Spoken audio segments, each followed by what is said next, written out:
The Five-Colored Rooster suddenly raised its head, sharp eyes scanning the surroundings carefully, as if it had instantly caught the scent of prey. The feathers on its neck stood on end, its wings spread high, poised to strike. Soon, its emerald eyes locked fiercely onto Fang Chen's abdomen. It immediately threw back its neck and let out a piercing crow that nearly shattered everyone's eardrums. From its throat erupted a string of shrill clucks, the noise so jarring it caused a stabbing pain in the ears. This sound was excruciating to all present, let alone the bloodworm hiding within Fang Chen's abdomen. The bloodworm that had burrowed deep into the altar inside Fang Chen's abdomen trembled violently upon hearing it, daring not to stay a moment longer. It hastily burst out from Fang Chen's abdomen, transforming into a scarlet streak of blood, and plunged straight into the ground to flee madly. In the blink of an eye, the Five-Colored Rooster beat its wings and pounced, its dagger-sharp talons stabbing fiercely into the earth. Then its 5 claws clamped down viciously, digging the nail, like bloodworm, right out of the hard soil. Next, its long, all-sharp beak pecked swiftly. With a muffled squelch, it instantly pierced the bloodworm's head. The bloodworm writhed and struggled a few times, then went completely still.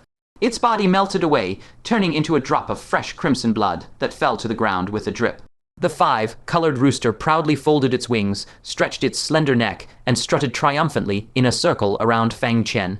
Then its form shimmered and faded, reverting to a single iridescent five-colored feather that gently adhered back to Fang Chen's chest. This sudden turn of events caught the Asura Holy Son off guard, leaving him stunned on the spot. The Asura Holy Son's face instantly darkened to the point of dripping blood, and he ground out through clenched teeth, You actually have a rooster residual soul on you that can counter my bloodworm." He was both shocked and furious. No wonder Fang Chen had so readily agreed to exchange blood with him. He had been hiding this incredibly rare sage rooster's residual soul. Wait! A thought suddenly flashed through his mind, and he whipped his gaze toward Fang Chen's storage artifact, shouting in fury, "The chains I pledged with you!" Fang Chen smiled faintly and said unhurriedly, "Didn't I say back then, you can rest assured leaving them with me." "See now, aren't you quite assured?" "You call this rest assured? This is clearly rest in despair." The Asura Holy Son was so enraged that he laughed instead, grinding his teeth. "Fine, fine, fine, you're ruthless. Today I, Dongfang Canyu, have truly been bested." He swept his gaze over the assembled Buddhas, his eyes grim as water, and asked coldly, "You bunch of bald donkeys, how do you plan to deal with me?" Wisdom light flickered in the Buddha Lord's eyes as he slowly turned to look at Fang Chen and spoke calmly, "Benefactor Fang, what do you think?" Clearly, the Asura Holy Son had immense backing. Even the other Shore Realm Lord dared not easily kill him, so why should the Buddha domain provoke such trouble for itself? It was better to shove this blame onto Fang Chen. Whether Fang Chen wanted to eliminate or kill him, the Buddha domain would merely be acting on the special envoy's orders. Fang Chen, as shrewd as he was, instantly picked up on the unusual implication. The Asura Holy Son had stolen a treasure of the Buddha domain, yet the Buddhas present did not dare to deal with him openly, instead asking an outsider to uphold justice. Although he knew full well the Buddha domain was passing the blame, this Asura Holy Son truly could not be allowed to live. Fang Chen's expression turned solemn, and he said gravely, "He has wreaked havoc across 2 realms, an unforgivable crime. Execute him on the spot." The Buddha Lord nodded slightly and uttered a single word, "Good." Before the words had even faded, the Buddha Lord's gaze shifted to the Asura Holy Son. The latter's body violently shook, and the merit steel of the human race that had condensed behind him shattered with a crisp crack. With just a single look, the sage cultivation the Asura Holy Son had painstakingly cultivated was brutally crippled. The agony of the merit steel shattering instantly connected to his heart meridian, causing him to let out an unbearably painful, wretched howl. His mighty Asura physique rapidly declined in vitality, his constitution becoming unprecedentedly frail. His cultivation realm plummeted from the lofty sage back to a 5-crowned Asura king. Yet the Buddha Lord did not stop there. 2 dazzling golden swastika marks flew out from his eyes, speeding straight toward the Asura Holy Son, clearly intent on annihilating both his body and soul. Fang Chen watched with hidden anticipation. If the Asura Holy Son was destroyed, he would be rid of a major adversary.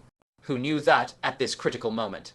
A colossal projection spanning 1,000 zhang suddenly streaked across the sky above West Spirit Mountain without any warning, instantly plunging the entire world into darkness. By the time the projection vanished in a flash, all that remained where the Asura Holy Son had stood was a rift of nothingness. The Asura Holy Son himself had disappeared without a trace. Fang Chen's pupil shrank sharply, and he was about to pursue, but he noticed that the Buddha Lord and the others all had solemn expressions, not daring to give chase at will.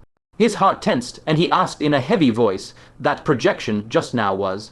The Buddha Lord pressed his palms together and said slowly, "The Realm Lord of the bloodthirsty Asura clan."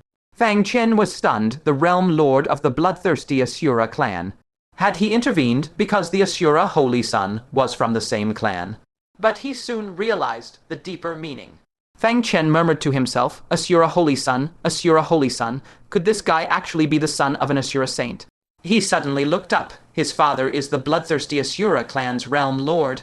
Fang Chen clicked his tongue in amazement, his heart greatly shaken. The Buddha Lord nodded slightly and sighed, as you have witnessed. Fang Chen gasped, utterly dumbfounded. He knew only that Dugu Empress's husband was a Realm Lord, but he never expected that the father of this Asura Holy Son, Dongfang Canyu, was also a Realm Lord. No wonder that person had brazenly intervened at the last moment to rescue the Asura Holy Son. After all, no matter how worthless the other might be, he was still his own flesh and blood. Fang Chen looked up at the sky and let out a long sigh. So close, such a pity. However, the only consolation was that the Asura Holy Son had now been knocked down in realm, falling back to a 5-crowned king. His threat had undoubtedly been greatly diminished. At least in the short term, that bastard would have no way to go to the Middle Kingdom to cause him trouble again. Oh, right, one more thing. Fang Chen flipped his hand, producing the yin fish jade pendant, and grinned with a hint of mockery. Let me leave you one final little surprise.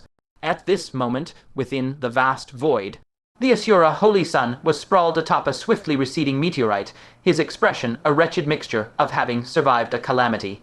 He snorted coldly and gnashed his teeth, muttering to himself, HMPH.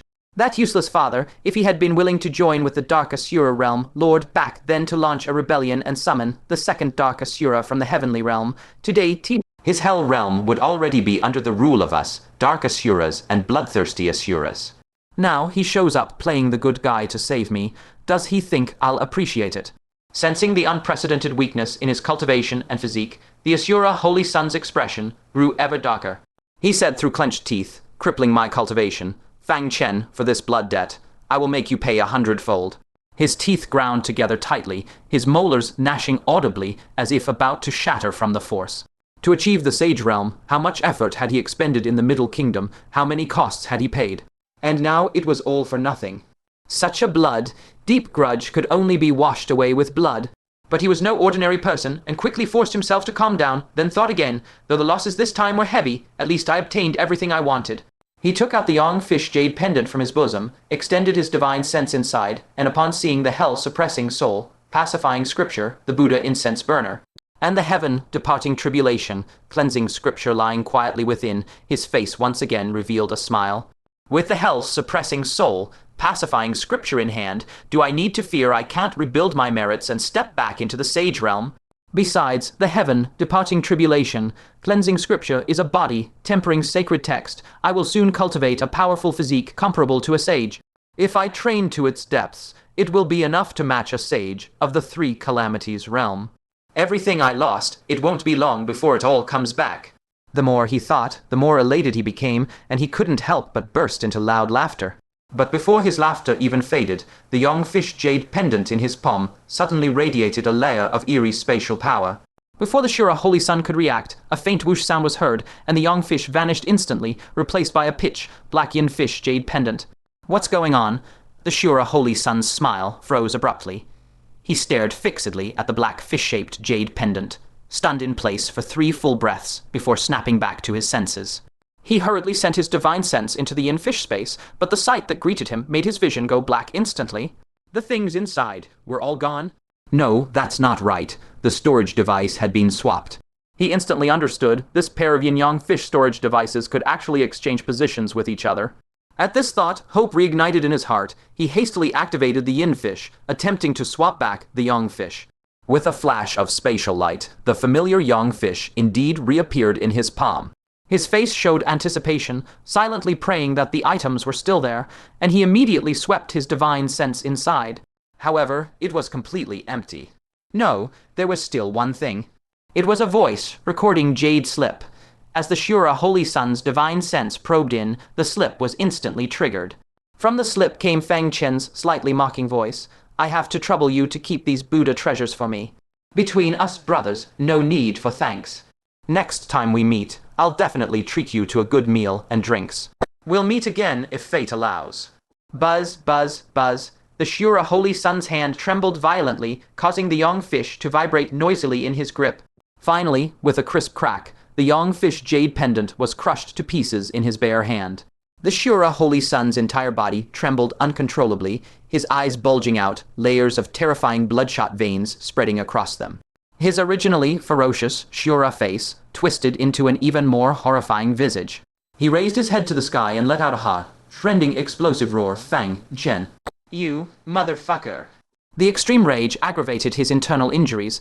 Already wounded by the Buddha, he couldn't help but open his mouth and violently spew a large mouthful of blood. Then his vision went black, and his whole body stiffly collapsed face first onto the meteorite.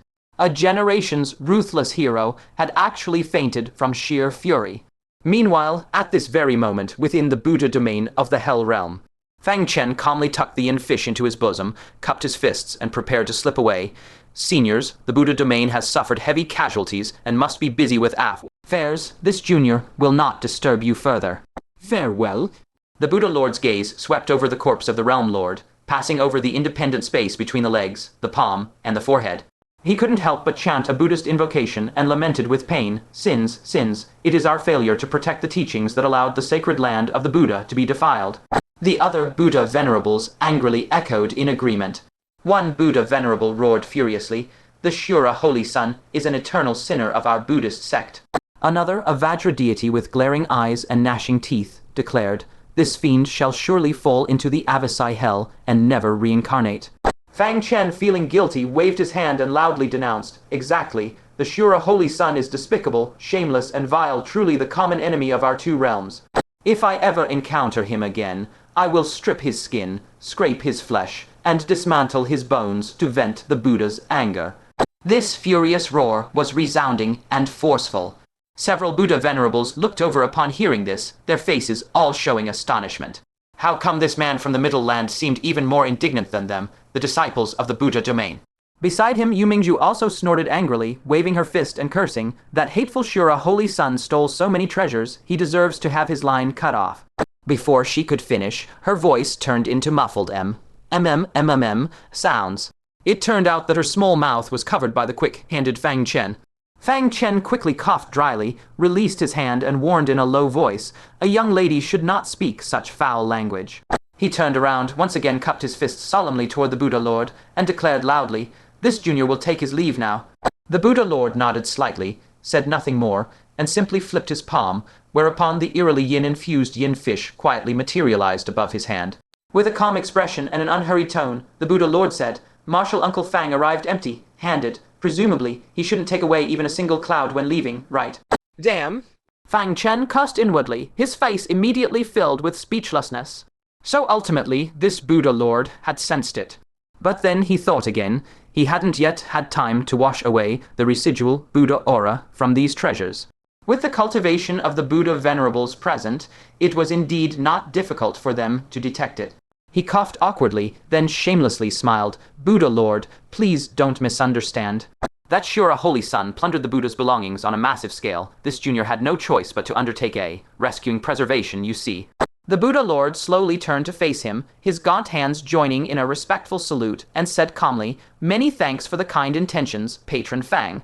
West Spirit Mountain will temporarily close its doors to visitors from today onward. Patron Fang, please do as you wish.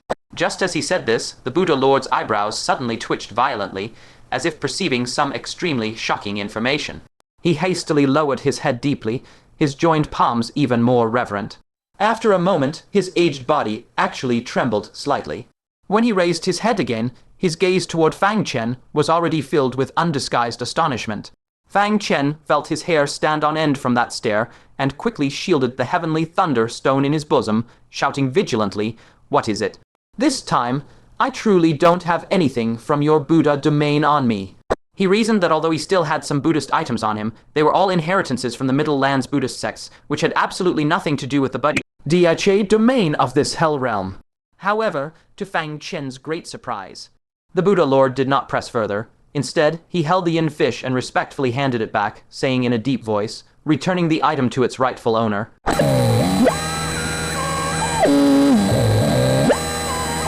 Fang Chen was stunned on the spot. But the instant he regained his senses, he almost instinctively snatched the yin fish back into his hand, then asked uncertainly, "Buddha Lord, you are?" The Buddha Lord's face suddenly became solemn and dignified as he explained word by word. The Buddha personally issued a decree, stating that all things here are fated with you. Oh, be taken as you wish. Upon hearing this, the joy on Fang Chen's face instantly vanished without a trace, replaced by an expression of extreme vigilance. Right now, what he feared most was hearing those two words from any Buddhist. Fated? And if those two words came from the mouth of the Buddha himself, it simply made his scalp tingle and sent chills down his spine. Could it be that the Buddha wanted to personally convert him and force him to renounce the world and enter the monastic order? He tentatively took a few steps back and found that the Buddha Lord had no intention of stopping him at all. Only then did he cautiously ask, "Then, can I really take my leave?" The Buddha Lord joined his palms and bowed slightly. "Patron Fang, please do as you wish." Judging by this attitude, it didn't seem like he intended to forcefully convert him. But if the Buddha didn't have designs on him as a person, then what was he after? Could it be that he coveted him because he was the beloved one of the ancient saint of Cloud Wasteland? But that doesn't make sense. The Buddha himself is a realm lord who shakes the heavens. There's no need for him to curry favor with the ancient saint of Cloud Wasteland like this, right? As Fang Chen's thoughts raced, his gaze unconsciously fell upon the Buddha Lord's forehead, and suddenly his heart stirred. Could it be that when he encountered danger in the meditation chamber, the primordial void ancient tree within him had repeatedly manifested anomalies, and the Buddha had secretly taken notice? Did the Buddha realize that Fang Chen's background was unfathomably mysterious, and thus deliberately took this opportunity to show goodwill today? As soon as this thought arose, a faint tremor was heard from the void. The Buddhist formation that shrouded this place actually contracted rapidly amidst the tremor, ultimately transforming into a dazzling swastika seal the size of a thumb, which shot into Fang Chen's body as fast as lightning. Witnessing this, the 15 Buddha venerables around all trembled violently. These Buddhist experts, normally calm and unruffled, now had eyes surging with unbelievable shock and awe. Fang Chen only felt a warmth spread through his body, as if a gentle and immense power was circulating. With a look of shock and doubt, he touched his chest and asked, "What is this?" The Buddha Lord's white eyebrows flew up repeatedly in excitement, and his aged eyes were filled with an unrest that was hard to calm.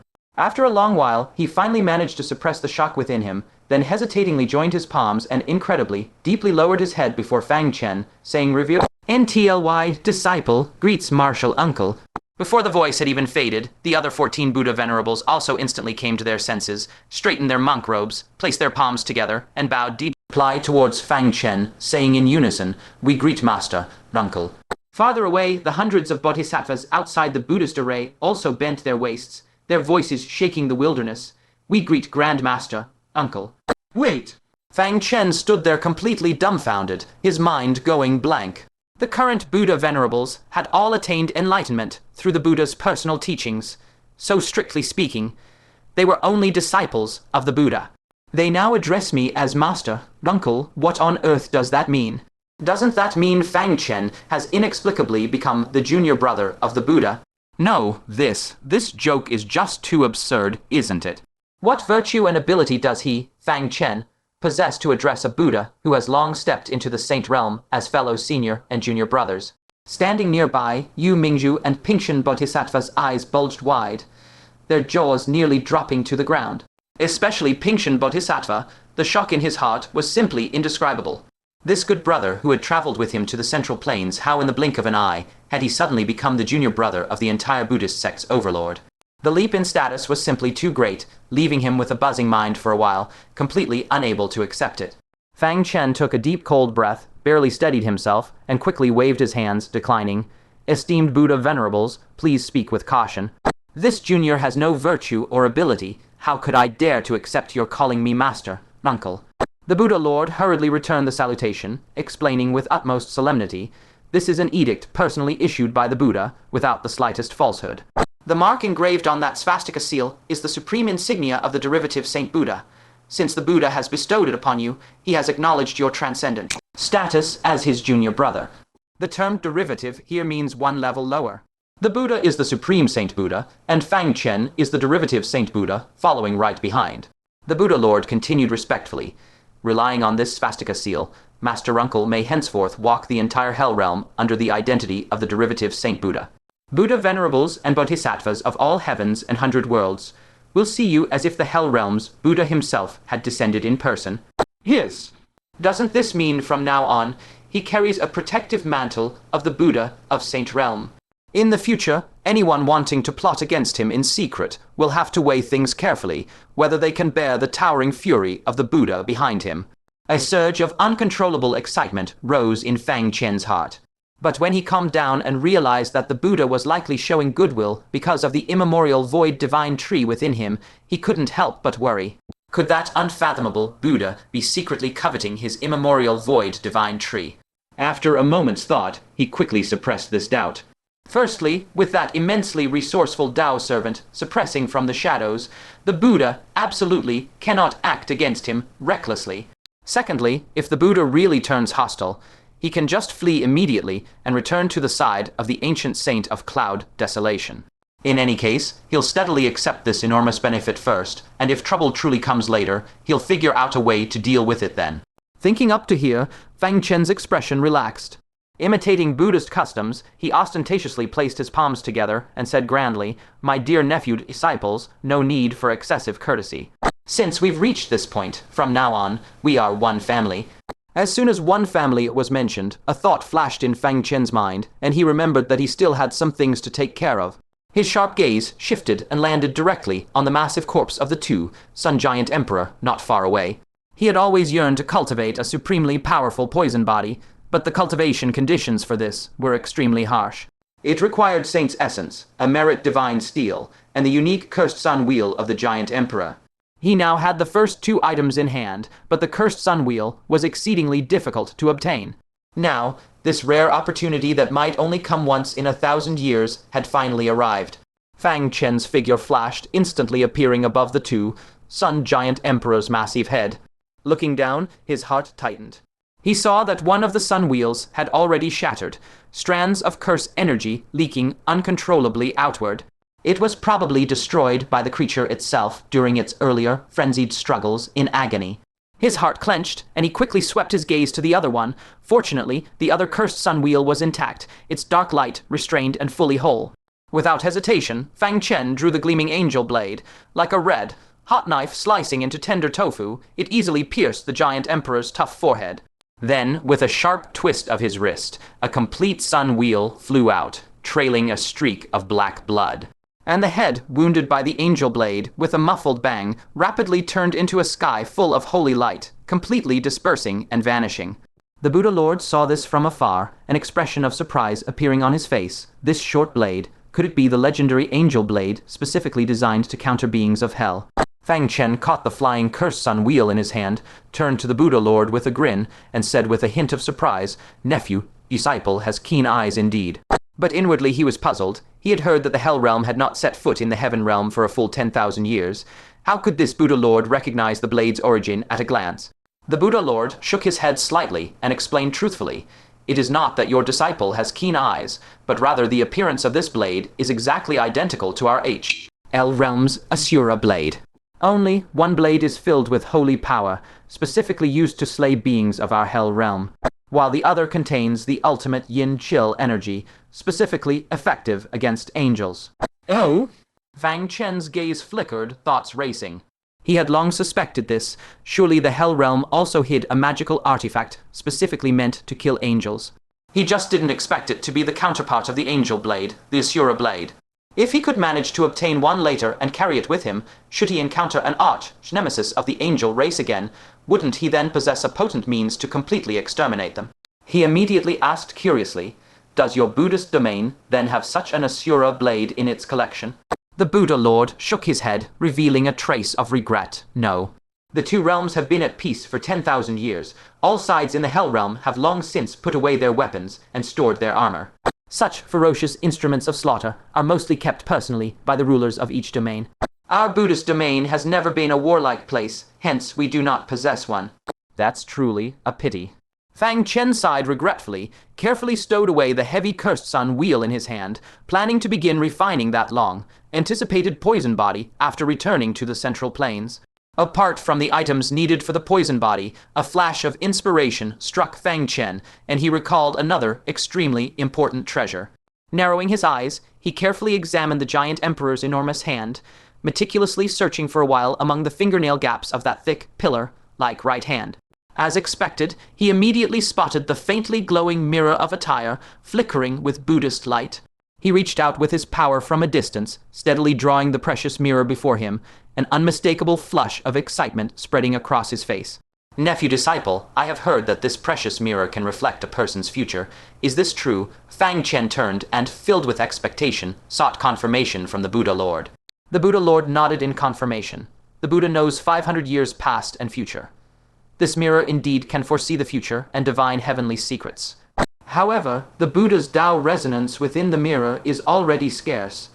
It can be used at most 2 more times.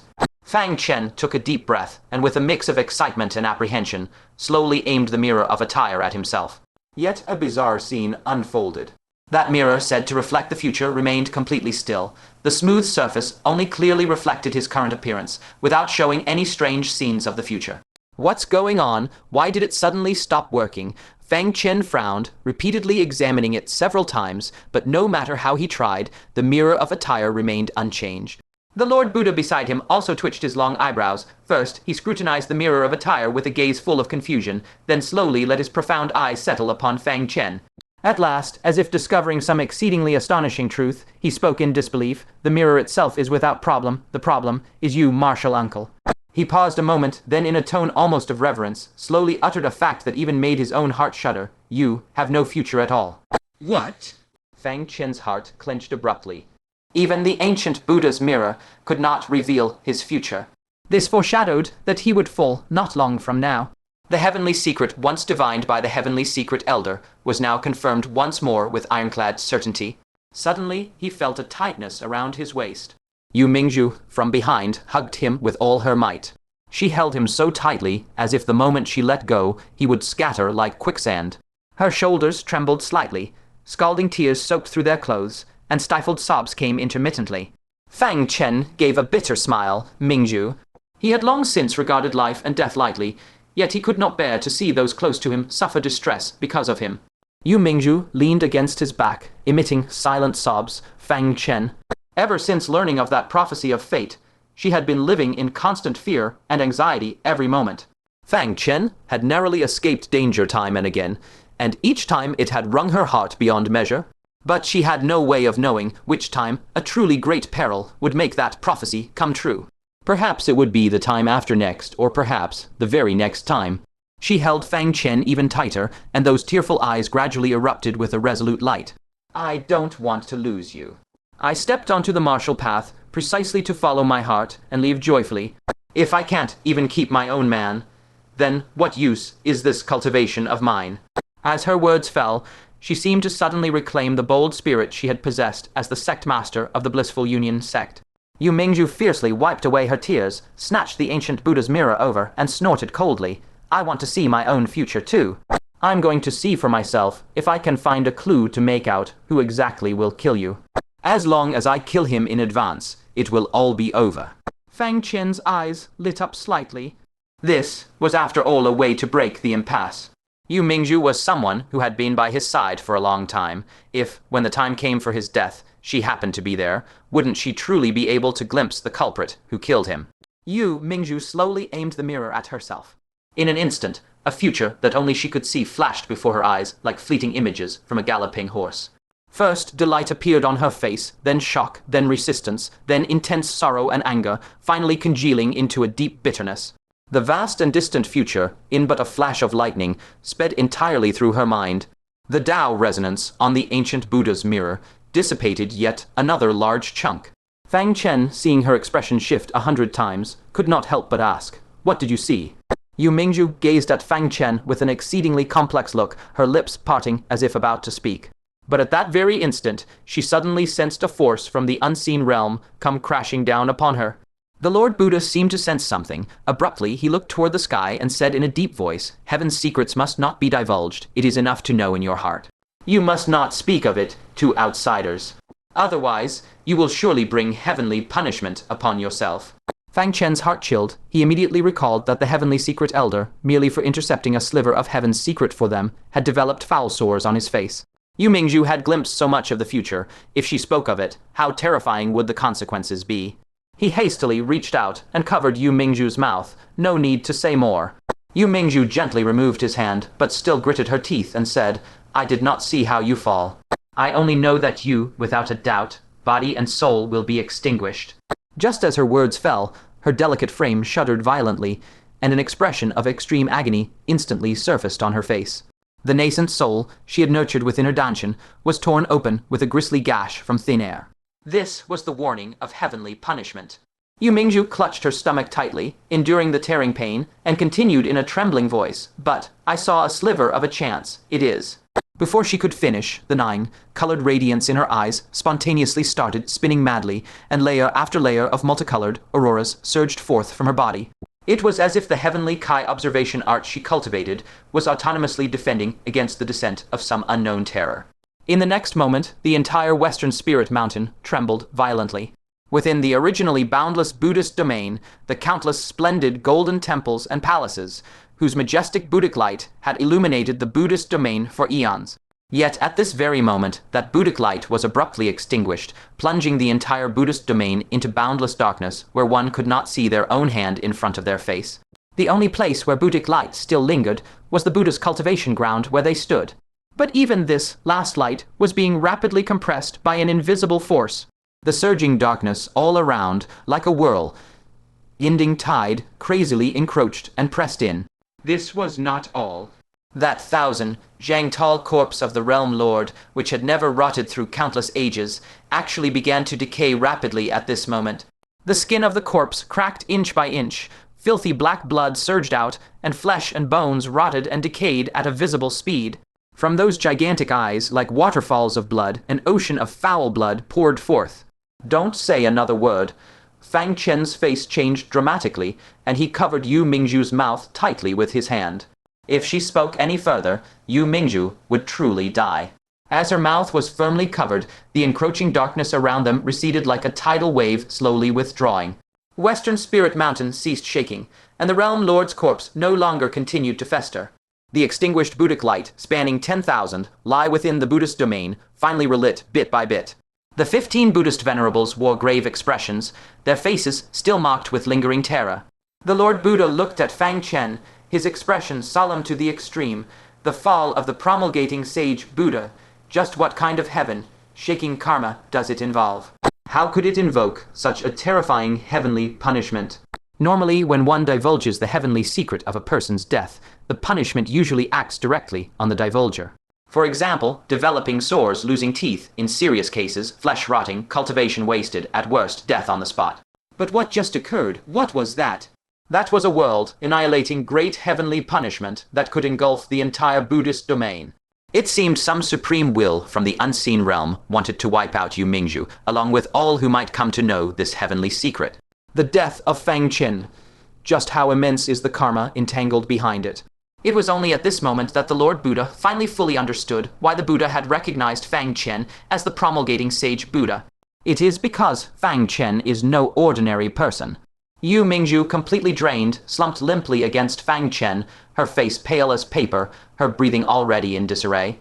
Only a hair's breadth separated her from death and the dissolution of her Tao. Fang Chen held her tightly, his voice full of heart-wrenching pain. "Don't be foolish for me. If you die because of me, then I will only despise myself, hate myself for not having died sooner. Do you understand?"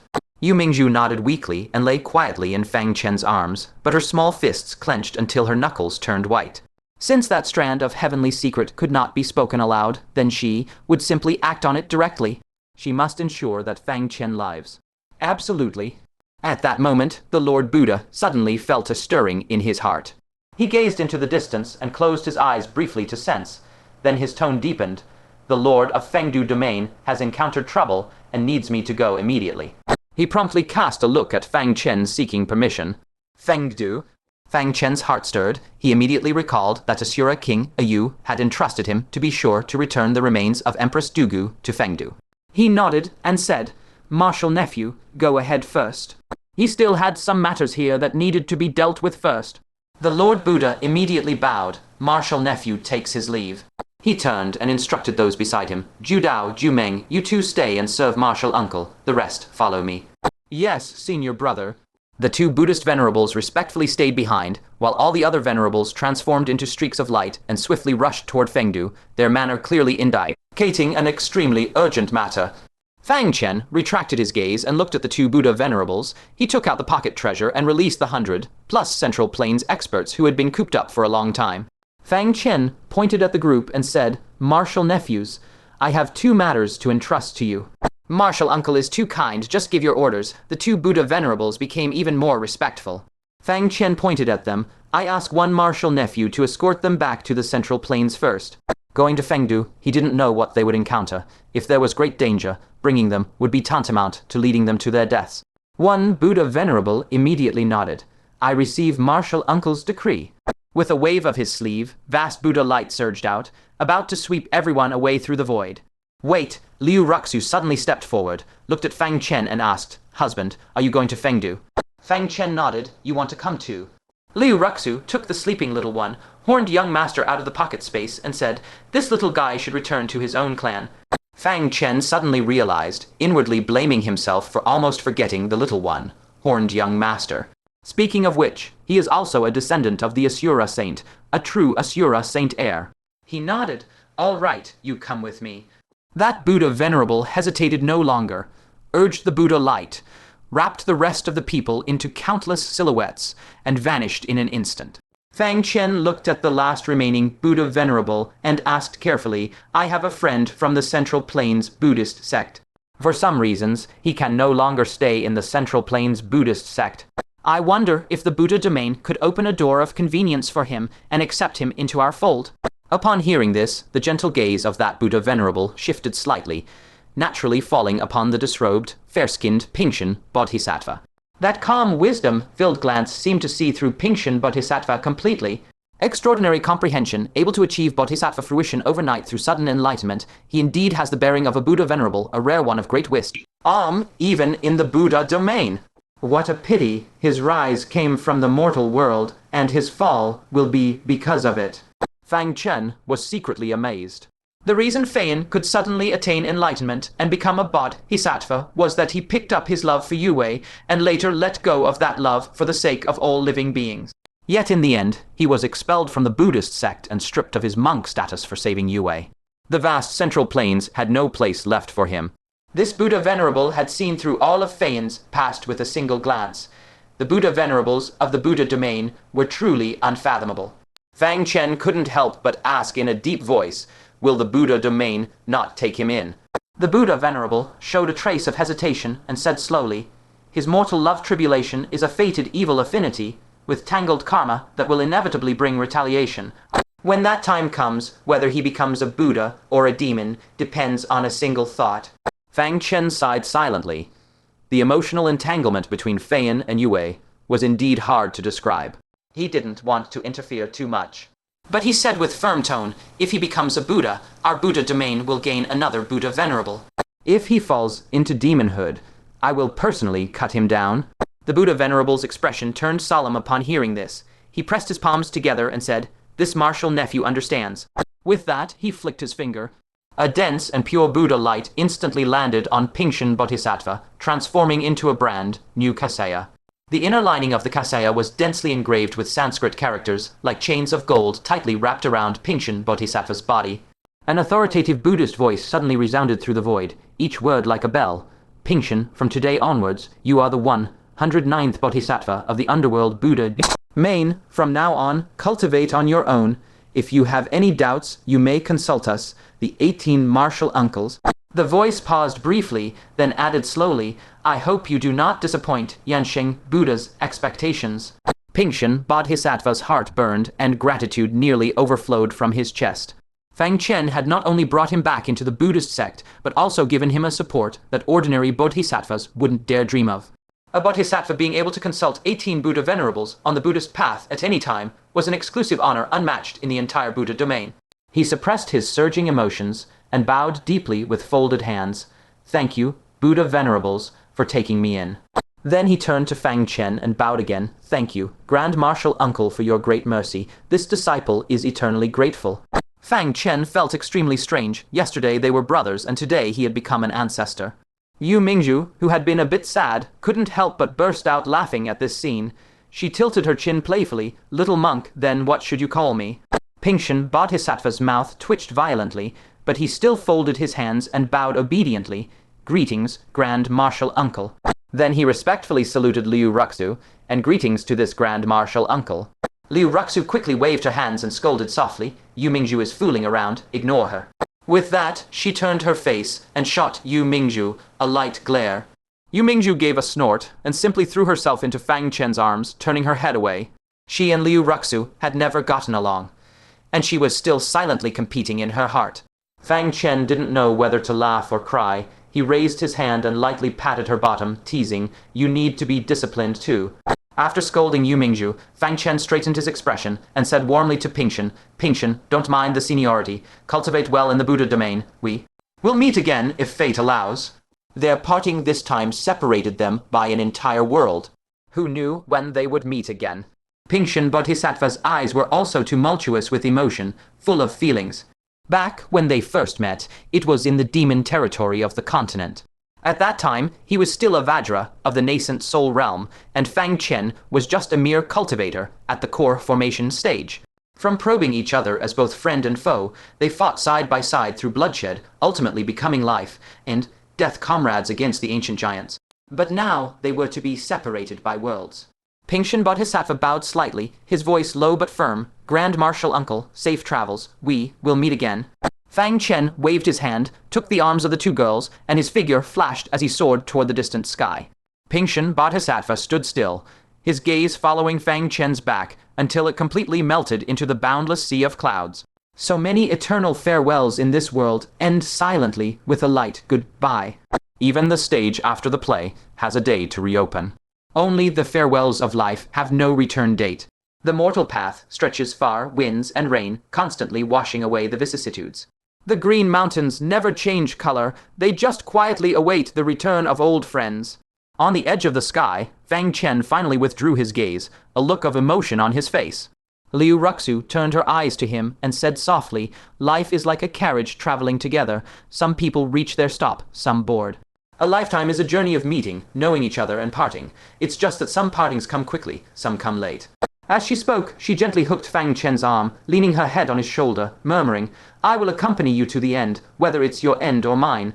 Yu Mingzhu, unusually, didn't retort, just quietly leaned against Fang Chen's other shoulder. Fang Chen silently tightened his arms, holding them both tightly. He took a deep breath and said in a grave voice, rest assured, I won't accept this fate. Strength can change everything. My suppression by fate is merely a concrete manifestation of insufficient power. When I am strong enough, ages cannot extinguish me, heaven and earth cannot bury me, then who can decide my life or death? Liu Ruxu pursed her lips, resolved that she must do something for Fang Chen. She turned her head and spoke solemnly, Xiaofen, lend me the ancient Buddha mirror. Perhaps I can see the person who will kill you in the future. As soon as the words fell, the sky above noticeably darkened, and a pressure of heavenly punishment began to vaguely condense. Fang Chen hesitated for a moment, but meeting Liu Ruxu's worried gaze, he handed over the mirror and solemnly instructed, no matter what future you see, do not speak it aloud. Just know the answer in your heart. Liu Ruxu nodded, raised the ancient mirror, and looked at herself. Soon scenes of the future flashed through her mind like lightning. Her expression changed drastically several times. First shock, then disbelief, then it turned to a hint of relief, and finally revealed deep reluctance. When the last wisp of Tao resonance within the ancient mirror completely faded, she slowly lowered it. Yu Mingzhu immediately leaned forward and pressed, Did you see the murderer? Liu Ruxu's expression had returned to calm. She gently shook her head. Not that either. Yu Mingzhu wanted to ask more, but Fang Chen raised a hand to stop her. Don't ask any more. He looked deeply at Liu Ruxu and said seriously, Ruxu, using the visions you saw of the future, plan more for yourself. You don't need to concern yourself with me anymore. I have my own way. Liu Ruxu nodded gently, but the arm linked with Fang Chen's arm was clearly tightening. Clearly, she must have seen something. Yu Mingju curled her lip and muttered quietly, might as well have let Yun Sheng look at it. As she muttered, a ball of yellow light suddenly appeared before the three without warning. A pale yellow thing, as if fleeing from some terrifying existence, was so panicked it didn't choose its path, and with a thud it crashed straight into Yu Mingju's stomach. Ouch, Yu Mingju cried out in pain. The three looked closely. After crashing into her stomach, that ball of yellow light was violently bounced away, rolling several times on the ground before revealing its true form. It was actually a fluffy little yellow wild rabbit. It still held a black leaf tightly in its mouth, and even though it was dazed from the fall, its little mouth kept chewing noisily, munching away. Fang Chen recognized it at a glance. Wasn't this the same little wild rabbit that Yu Mingju had stepped on near the abyss that day, nearly spraining her ankle? Wait, how did it end up here? For a moment, Fang Chen even thought he was mistaken. Yu Mingju was also startled, but quickly recovered, running over angrily and stepping on it, pinning it to the ground. The little rabbit was caught off guard and immediately kicked its forelegs desperately, trying to break free. Yu Mingju bent down, grabbed it in one motion, and with her small hand gave it 2 slaps left and right, laughing angrily, "Dead rabbit, do you have a grudge against this young elf? Adai, not only did you sprain my ankle that day, but today you crash into my stomach. Fortunately, I'm not yet pregnant with my husband's little baby, otherwise, tonight I'd braise you in sauce with fennel, cumin, and chili, not missing a single one." The little rabbit that had received the slaps kicked its legs fiercely, and its dark, shiny eyes actually showed a pitiful expression. Fang Chen came closer and examined it curiously. What exactly is this thing? It looks like a living creature, but it doesn't have the life force a living being should have. It's somewhat like Mingju's big white rabbit, but seems even stranger. Really? Yu Mingju didn't waste words. She directly took out a pouch and snorted proudly, "Heh heh. I may not be able to capture that little golden turtle that steals fish, but I can still capture you." Saying that, she casually tossed the little rabbit into the pouch and then handed it to Fang Chen. "Take it, husband." Fang Chen looked astonished. "This is your karmic opportunity. Why give it to me?" The little rabbit had fallen into Yu Mingju's hands twice. This heavenly will was beyond obvious. Yu Mingju shook her head. Her own karmic opportunity was not here. It should be. Just as she was about to speak, the sky suddenly darkened, startling her so much that she stuck out her pink little tongue and hastily swallowed her words, mumbling, "Anyway, it's yours. I don't need this." Fang Chen thought for a moment, then said, "All right." He was about to put the pouch away. But the little rabbit inside the pouch suddenly struggled violently, crashing against the fabric like mad, leaving bulging impressions. It looked as if it had been terribly frightened, to the point of utter panic. Fang Chen's heart tightened. He instantly recalled how it had fled in blind panic just now. The thing chasing it had arrived. He abruptly raised his eyes to look. He saw in the distance an extremely ominous, cold aura pressing in at great speed.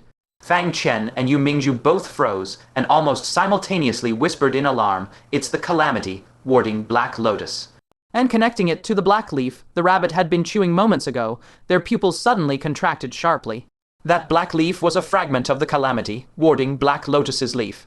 This little creature had actually dared to target the calamity, warding Black Lotus. Fang Chen's face changed drastically, and he decisively said, "Go, quickly return to West Spirit Mountain. The calamity, warding Black Lotus, is no longer what it once was. It is absolutely beyond what you or I can contend with.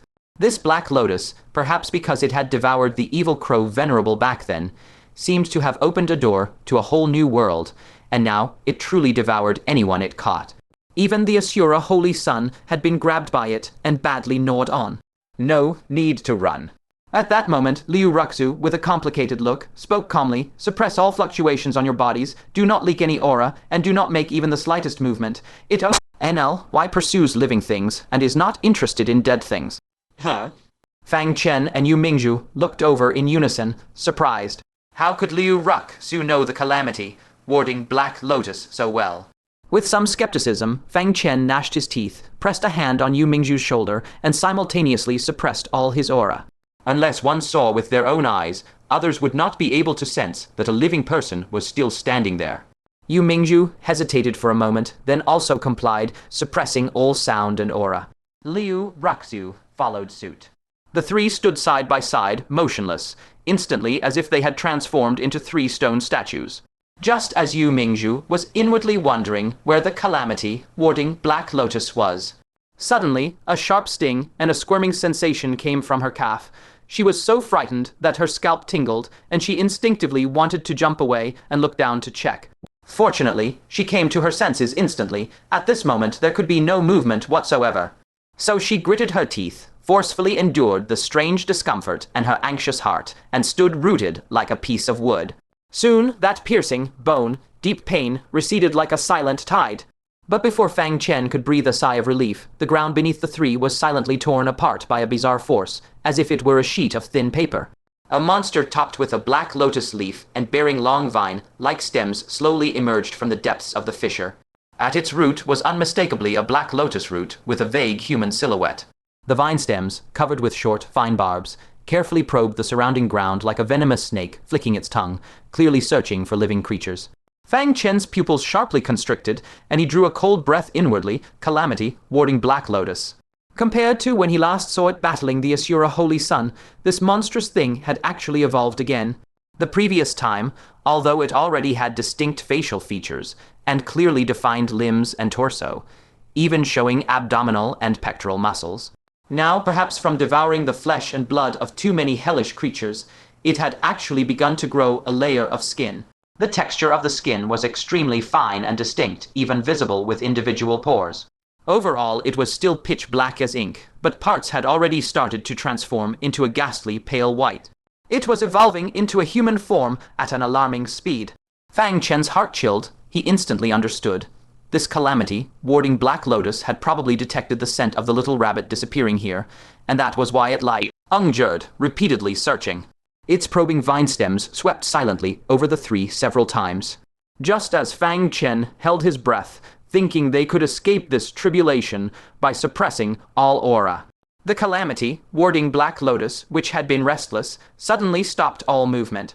It stood stiffly in place, directly facing the direction where Fang Chen and the others were hiding, motionless. Fang Chen was secretly puzzled. Was this thing planning to give up? But the next instant, it moved again.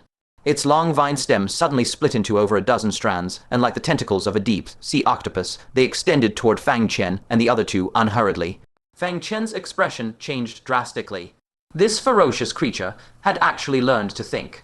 Having touched them several times, it had vaguely sensed that these three motionless things were unlike ordinary dead objects, so it decided to capture them all first. Yu Mingzhu and Liu Ruxu's pretty faces also changed slightly, their eyes flashing anxiously, obviously unsure whether to continue pretending. Fang Chen's eyes darted, and with a thought, he quietly opened the seal of the pouch with his fingertip. A gray shadow flashed by. The little wild rabbit was thrown out violently, landing on the ground in a mess, rolling over and covered in dirt. In that instant, the vine tendrils that had been reaching for Fang Chen and the others retracted like lightning, crazily entangling themselves around the little wild rabbit. The little wild rabbit was so terrified, its fur stood on end, its two long ears instantly sticking straight up.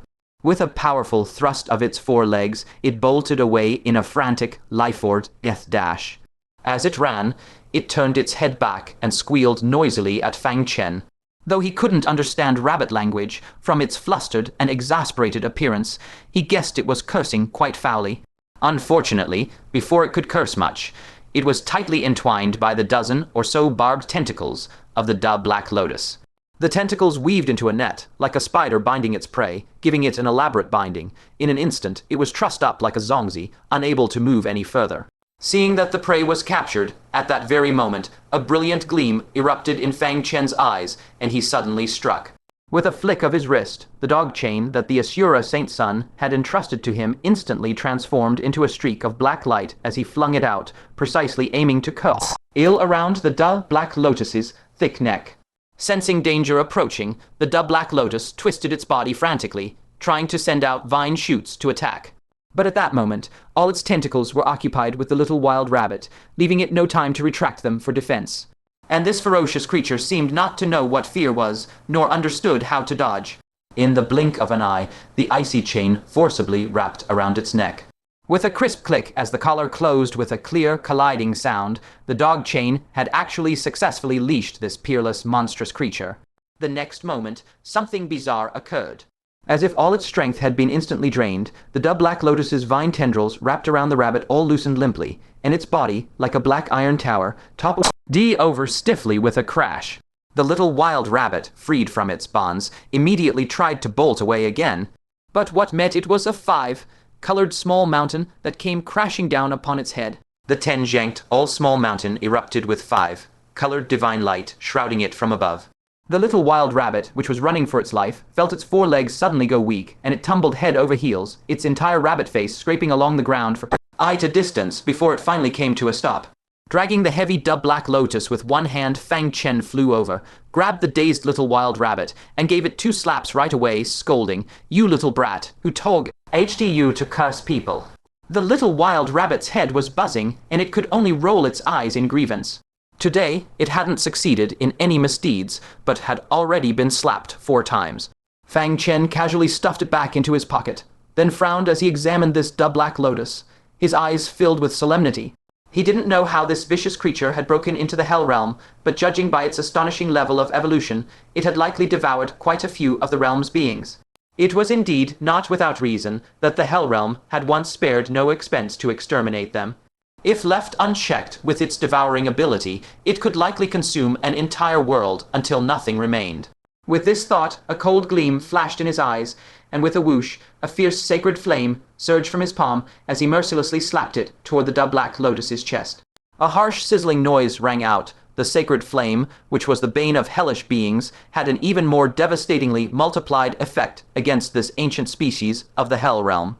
In the blink of an eye, a charred black palm print was burned through the chest of the black lotus. "Zioofan, hold your hand." Just as Fang Chen was about to increase the power to burn it completely, Liu Ruxu suddenly spoke urgently to stop him. "Don't kill it, leave it to me." Fang Chen was shocked. This black lotus is incomparably ferocious. Even the Hell Realm regards it as a great scourge. The slightest carelessness could lead to a monumental disaster. A vicious creature like this is only reassuring when thoroughly disposed of.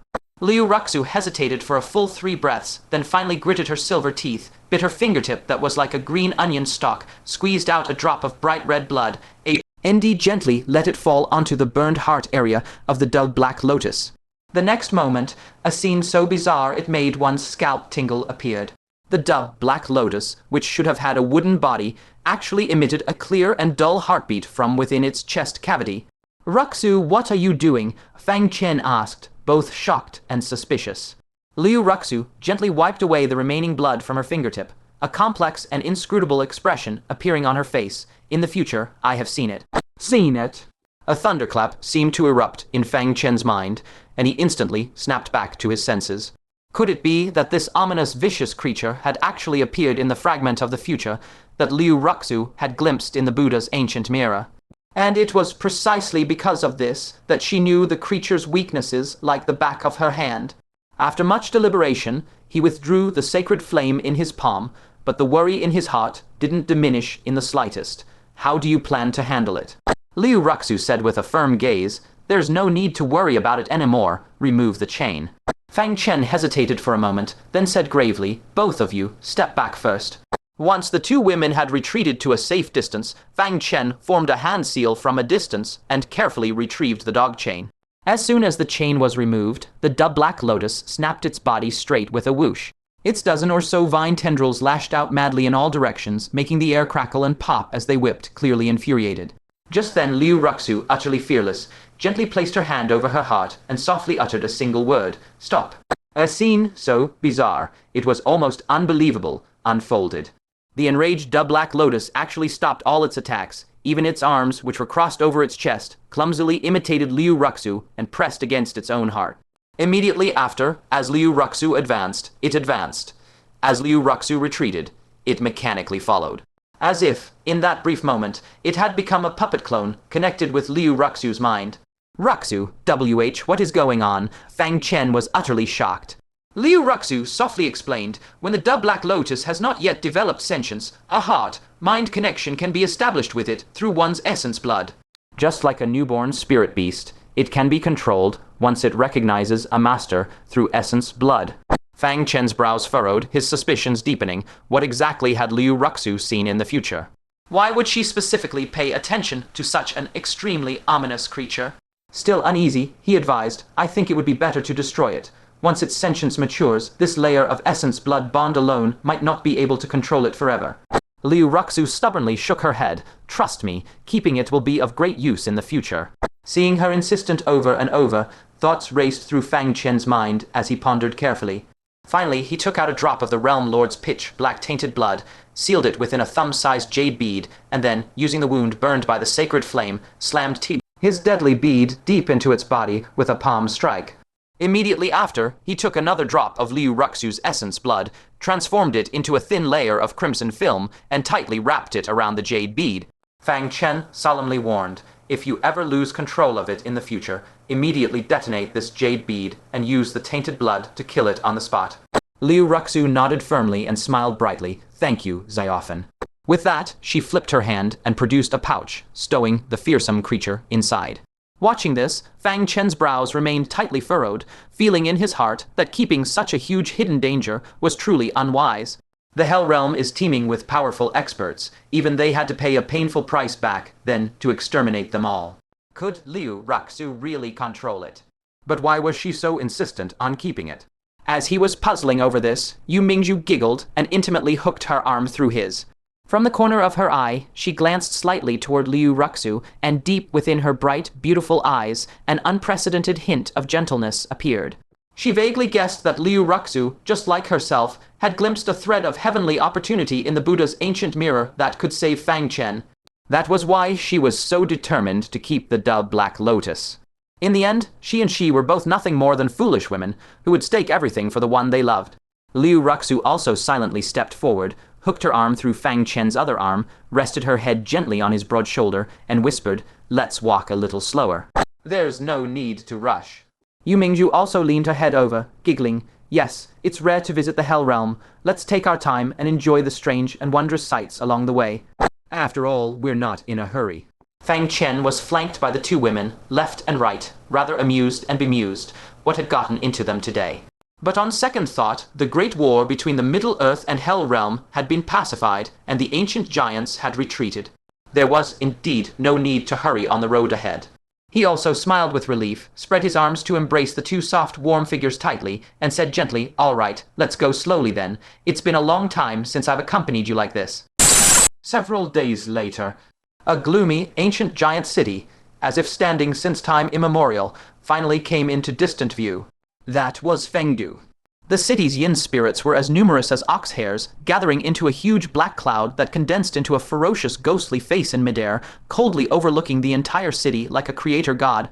In the city center, inside a vast mansion built from heaps of white bones, the Lord Buddha was leading 12 majestic Buddhist venerables, surrounding a middle-aged beautiful woman whose aura was extremely weak. 9 dim Kai vortexes swirled above her head. Her eyes were shut tight, and she lay on the ground, breathing faintly. When she forced her eyes open, they were filled with web, like cracks. Her soul within had long been shattered, as if in the next second it would transform into a sky full of soul fluorescence and completely dissipate between heaven and earth. Outside the Buddha hall, the tide, like chanting of Buddhist hymns, resounded without cease, barely suppressing the soul fragments within her that were about to burst apart. She smiled a miserable smile, her gaze towards the Lord Buddha already unfocused. Lord Buddha, there's no need to exert any more effort. The middle-aged beauty spoke weakly. In her shattered eyeballs, her consciousness was already drifting. The Lord Buddha couldn't help but sigh softly, a trace of helplessness showing in his eyes. This middle-aged beauty before him was none other than the domain lord of Fengdu, who ruled over a region. She was also the youngest daughter of the creation Asura Realm Lord, and had presided over the Fengdu domain for nearly 1,000 years. Not long ago, she was fatally ambushed by 2 Nine Suns giant emperors simultaneously.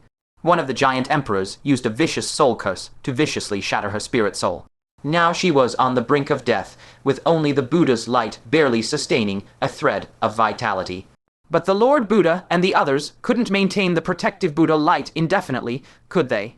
Everything being done now was merely buying time. The Lord Buddha sighed softly, lamenting in a mournful tone. It's a pity that our Buddha domain's precious Bodhi tree was destroyed by Dongfang Kanyu 1,000 years ago. Otherwise, resting and recuperating under that tree for a year, you could recover to your original state. This Bodhi tree is known as the tree of wisdom of the Buddhist path. Even in its youth, it possesses the power to induce sudden enlightenment, and its Bodhi seeds can further enhance C1's comprehension. A Bodhi tree over 100 years old possesses the miraculous effect of nourishing the soul. Alas, within the Buddha domain today, there are no more Bodhi trees. The Fengdu domain lord shook her head slightly, her breath faint. This must be fate. 1,000 years ago, if Dongfeng Can, you hadn't stolen our clan's Hell Soul Bell, I wouldn't have been wounded in the soul. It's a pity. That Hell Soul Bell still hasn't returned to this day. She slowly closed her eyes, and with effort pleaded, Lord Buddha, please do me one more favor. Defend Fengdu City for me. I have a premonition. An ancient and terrifying existence is about to arrive. The Lord Buddha's eyes flickered, his expression instantly turning serious as he asked in a deep voice, you mean, the Tongyuan Realm Lord? The Fengdu Domain Lord's voice grew weaker, as if it might dissipate at any moment. He didn't obtain the primordial ancient saint's body for possession, so he can only settle second best and seek a body of one of the 9 Domain Lords. And my injuries certainly can't be hidden from him. The expressions of the Lord Buddha and the 12 venerables behind him instantly became extremely grave.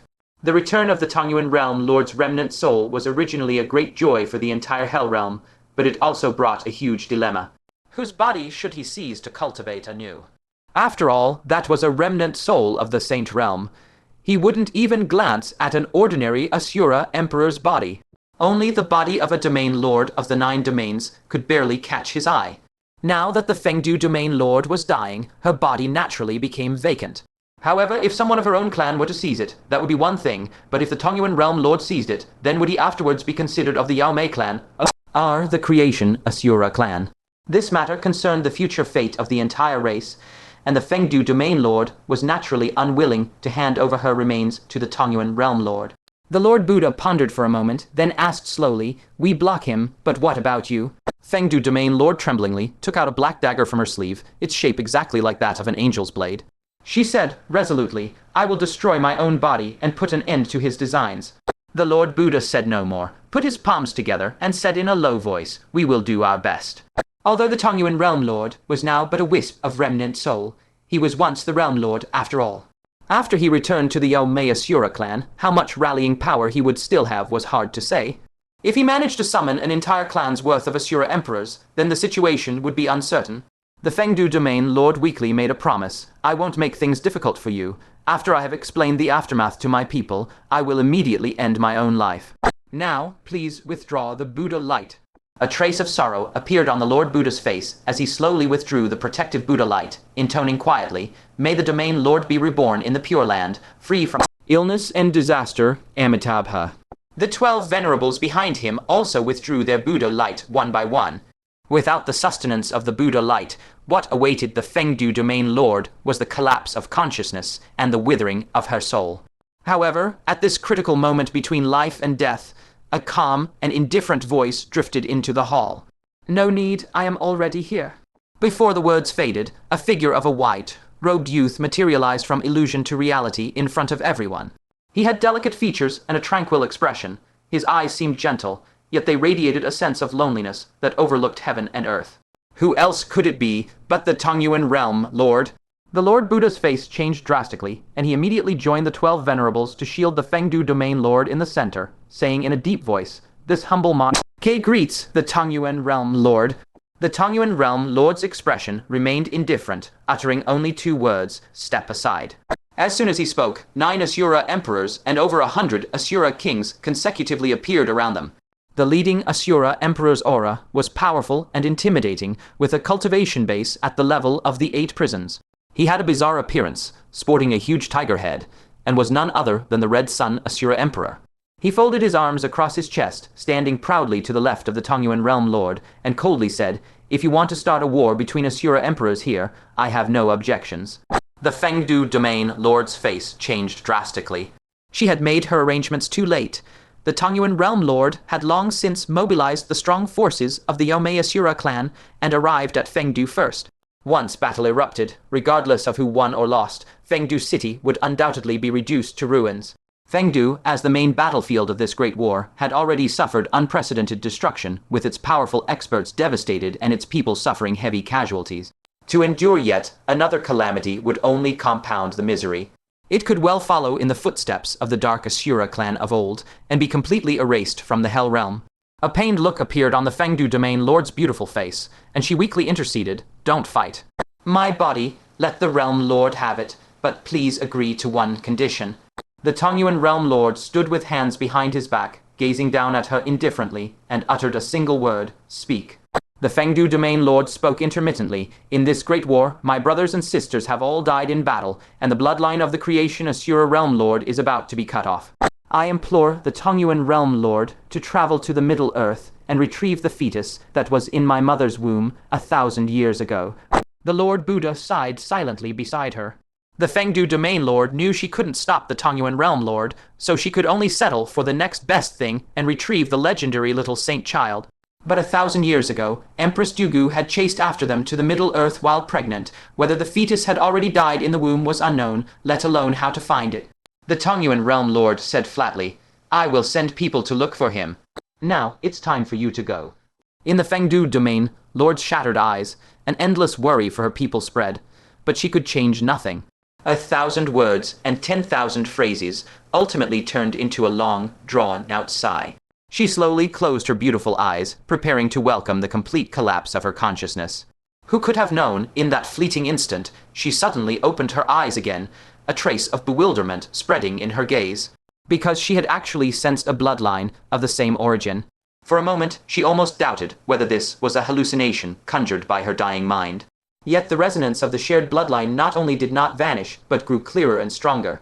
At the same time, the voices of conversing humans drifted into the great hall, one after another.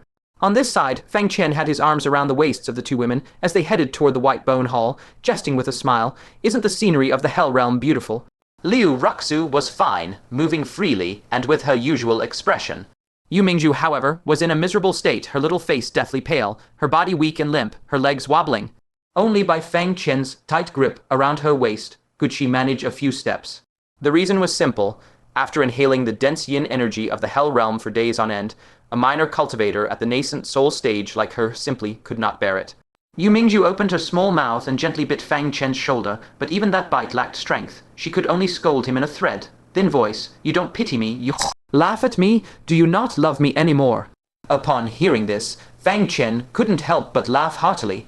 This was already the result of him continuously channeling lightning power into Yu Mingju, doing his utmost to expel most of the yin energy. Otherwise, this little lass would have collapsed long ago.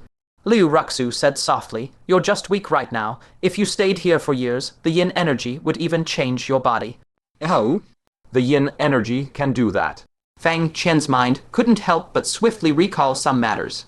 Right at that moment, from within the White Bone Hall, the Buddha Lord's startled and puzzled voice suddenly rang out, "Martial uncle, why have you come?" "Him?" Everyone inside the hall wore expressions of astonishment and confusion. Even the Tongyuan Realm Lord furrowed his brows slightly. A person whom the Buddha Lord addresses as martial uncle, could he be anything other than Buddha's junior brother? When did the Buddha domain have such a figure? The several Asura emperors looked as if facing a powerful foe, with the Crimson Sun Asura Emperor on extreme alert. Buddha's junior brother, such a background sounds quite terrifying. The Fengdu Domain Lord also widened her eyes, her face full of shock. Under everyone's watchful gaze, a man and two women, all humans, stepped into the White Bone Hall, chatting and laughing. Fang Chen casually swept his gaze across the hall and suddenly froze. Tongyuan Realm Lord. The Tongyuan Realm Lord also recognized Fang Chen at first glance, his sword, like eyebrows arching up as he said coldly, "It's you." "Fang Chen! You are that human who hindered me from seizing the corpse of the primordial ancient saint." Upon learning that the man before them was Fang Chen, the Asura emperors and Asura kings present immediately erupted in uproar. An Asura king, unable to contain his rage, bellowed, "You're that human bastard who signed the Middle Land Treaty." Another Asura emperor promptly chimed in, cursing with flying spittle, "Forcing us to cede land, pay reparations, and even send women." A coarse, fierce voice roared, "Don't go away. I promise not to smash that dog head of yours." The Crimson Sun Asura Emperor, his tiger-like face grim, coldly questioned, "How many damned benefits did honks you receive from you to sign such a humiliating and sovereignty-losing treaty?" How could it be that the moment he stepped into this solemn treasure hall, he was met head-on with such fierce interrogations? Fang Chen sharply raised his eyebrows, swept his gaze over the crowd, and said flatly, "Who do you think you're speaking to?" At these words, the Buddha Lord and the 12 Buddha Venerates all revealed the furious countenances of Vajra wrathful deities. Vast and majestic Buddhist light erupted from their bodies, crashing down like thunder of 10,000 jun, instantly suppressing all the Asuras who had been spewing profanities moments ago, pinning them to the ground. The Asura emperors fared a bit better, merely forced to clamp their mouths shut by the oppressive might, unable to move. The rest of the Asura kings, however, each as if struck by a heavy blow, vomited blood and knelt to the ground in utter wretchedness. The Buddha Lord slowly reined in his fury, turned around, and solemnly proclaimed, "Do not disrespect Yan, Sheng Buddha." After speaking, he strode up to Fang Chen, slightly bowed his body, and said something astonishing. "Martial uncle, you have arrived." Oh. The Asura kings, kneeling on the ground, felt as though struck by lightning, each dumbfounded in shock. The 9 Asura emperors all stood stunned on the spot, their minds buzzing. Fang Chen, that human from the Middle Land, the great enemy who single-handedly activated the undying divine tree and reduced the entire Hell Realm to a vassal of the Middle Land. He actually became Buddha's junior brother, honored with the title Yansheng Buddha. Fang Chen just nodded slightly at this, then slightly frowned and said to the Buddha Lord, "Martial nephew, the civilized atmosphere of your Hell Realm still needs improvement." He clasped his hands behind his back and said slowly, "I'll send for a master of civilization advocacy later to properly purify this unhealthy atmosphere of your Hell Realm." As he spoke, Fang Chen shifted his gaze, unhurriedly sizing up the Tongyuan Realm Lord. Then he glanced at the Fengdu Domain Lord, who was slumped on the ground, barely clinging to life, a flicker of confusion passing through his eyes. The scene before him truly left him somewhat puzzled. However, this chaotic mess had nothing to do with him. He was just a passerby, simply here to return a corpse. "Who is the Lord of Fengdu?" Fang Chen asked. Ever since he entered this ruined Fengdu city, he had been asking for directions along the way, knowing that this place was the traveling palace of the Fengdu Domain Lord. A voice, so weak it was almost inaudible, struggled to reply, It's me." Fang Chen followed the voice, and upon seeing the other's grievous state, his expression turned to astonishment. "You are the Fengdu Domain Lord." A majestic Domain Lord, beaten to such a state by someone. Upon hearing this, the Fengdu Domain Lord's shattered mouth twitched fiercely, forcing out a wisp of a voice, "Sorry to disappoint." "Who are you?" Without another word, Fang Chen raised his hand, and a clear crystal coffin landed steadily in the center of the hall. Inside the coffin, a woman dressed in a silver long skirt slept peacefully, as if still alive. Fang Chen's gaze was solemn as he said in a deep voice, "Entrusted by Ayu Asura King, I have come to return your clan's Empress Dugu." What? The Fengdu Domain Lord, whose gaze had been unfocused, suddenly burst into a light akin to a dying ember's last flare. Her speech became hurried, quick. "Help me up." 2 servants hurried forward, supporting her trembling frame on either side to the crystal coffin. Gazing at the silver-gowned woman within, from the Fengdu Domain Lord's shattered eyes, drops of crimson blood, tears could no longer be held back, rolling down her ghastly wounds, and turning into sorrowful blood tears. "Mother," she threw her whole body onto the cold coffin lid, letting out a heart-wrenching wail. "You've finally returned, but you've come back too late. Only your daughter is here waiting for you." "Your sons and daughters, they are no more." Fang Chen stood to the side, his heart jolted heavily. Could it be that the bloodline of the Fortune Monk Realm Lord had all fallen in this battle? When he had seen the ruined, nearly destroyed state of Fengdu City, he had already thought that the casualties of the Fortune Monk clan would likely not be light, but he never imagined it would be so tragic. He hardly dared imagine how many Asura emperors and giant emperors had participated in that battle, such that even the realm lord's own children had no strength to protect themselves. Ease and all became lost souls in this war. Liu Ruxu's heart was filled with pity. She took a deep breath and brought out the infant young lord, saying softly, "Domain Lord, don't be sad. Look, this is the child the Empress left for you." The Fengdu Domain Lord abruptly raised her head as a powerful throb from the depths of her bloodline struck her heart instantly. Her blood-stained eyes widened suddenly, and she staggered forward. This, the younger brother-mother, gave birth to with her dying breath. Liu Ruxu carefully placed the sleeping young lord into her trembling hands, explaining with eyes full of love and pity. Senior Ayu said that back then, the Empress was trapped in the attic world. A new escape was hopeless. At the final moment, she separated her creation domain and infused it into both Senior Ayu and the young lord. Her voice was soft, yet clearly reached everyone present. Senior Ayu thus survived for 1,000 years, while the young lord fell into a frozen state, dormant for a full millennium. Only awakening recently. Now, I return the young lord to you, whole and unharmed. Fengdu Domain Lord cradled the palm-sized little young lord with utmost care in both hands, as if holding the entire world, pressing it against her blood and tear-streaked face. She choked with sobs, her voice trembling uncontrollably. Our bloodline has not been severed.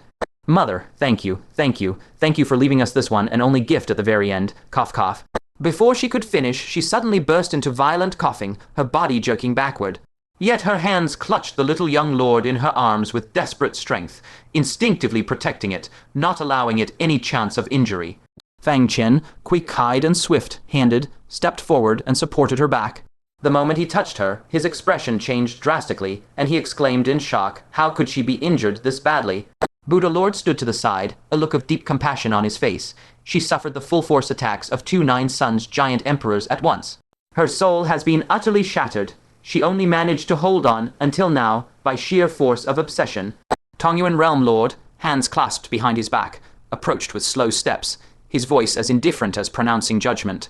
Fengdu Domain Lord, now that your bloodline has been continued, you may depart in peace. Go. At that moment, the blood-stained corner of Fengdu Domain Lord's lips actually curled up slightly, revealing a smile of profound contentment.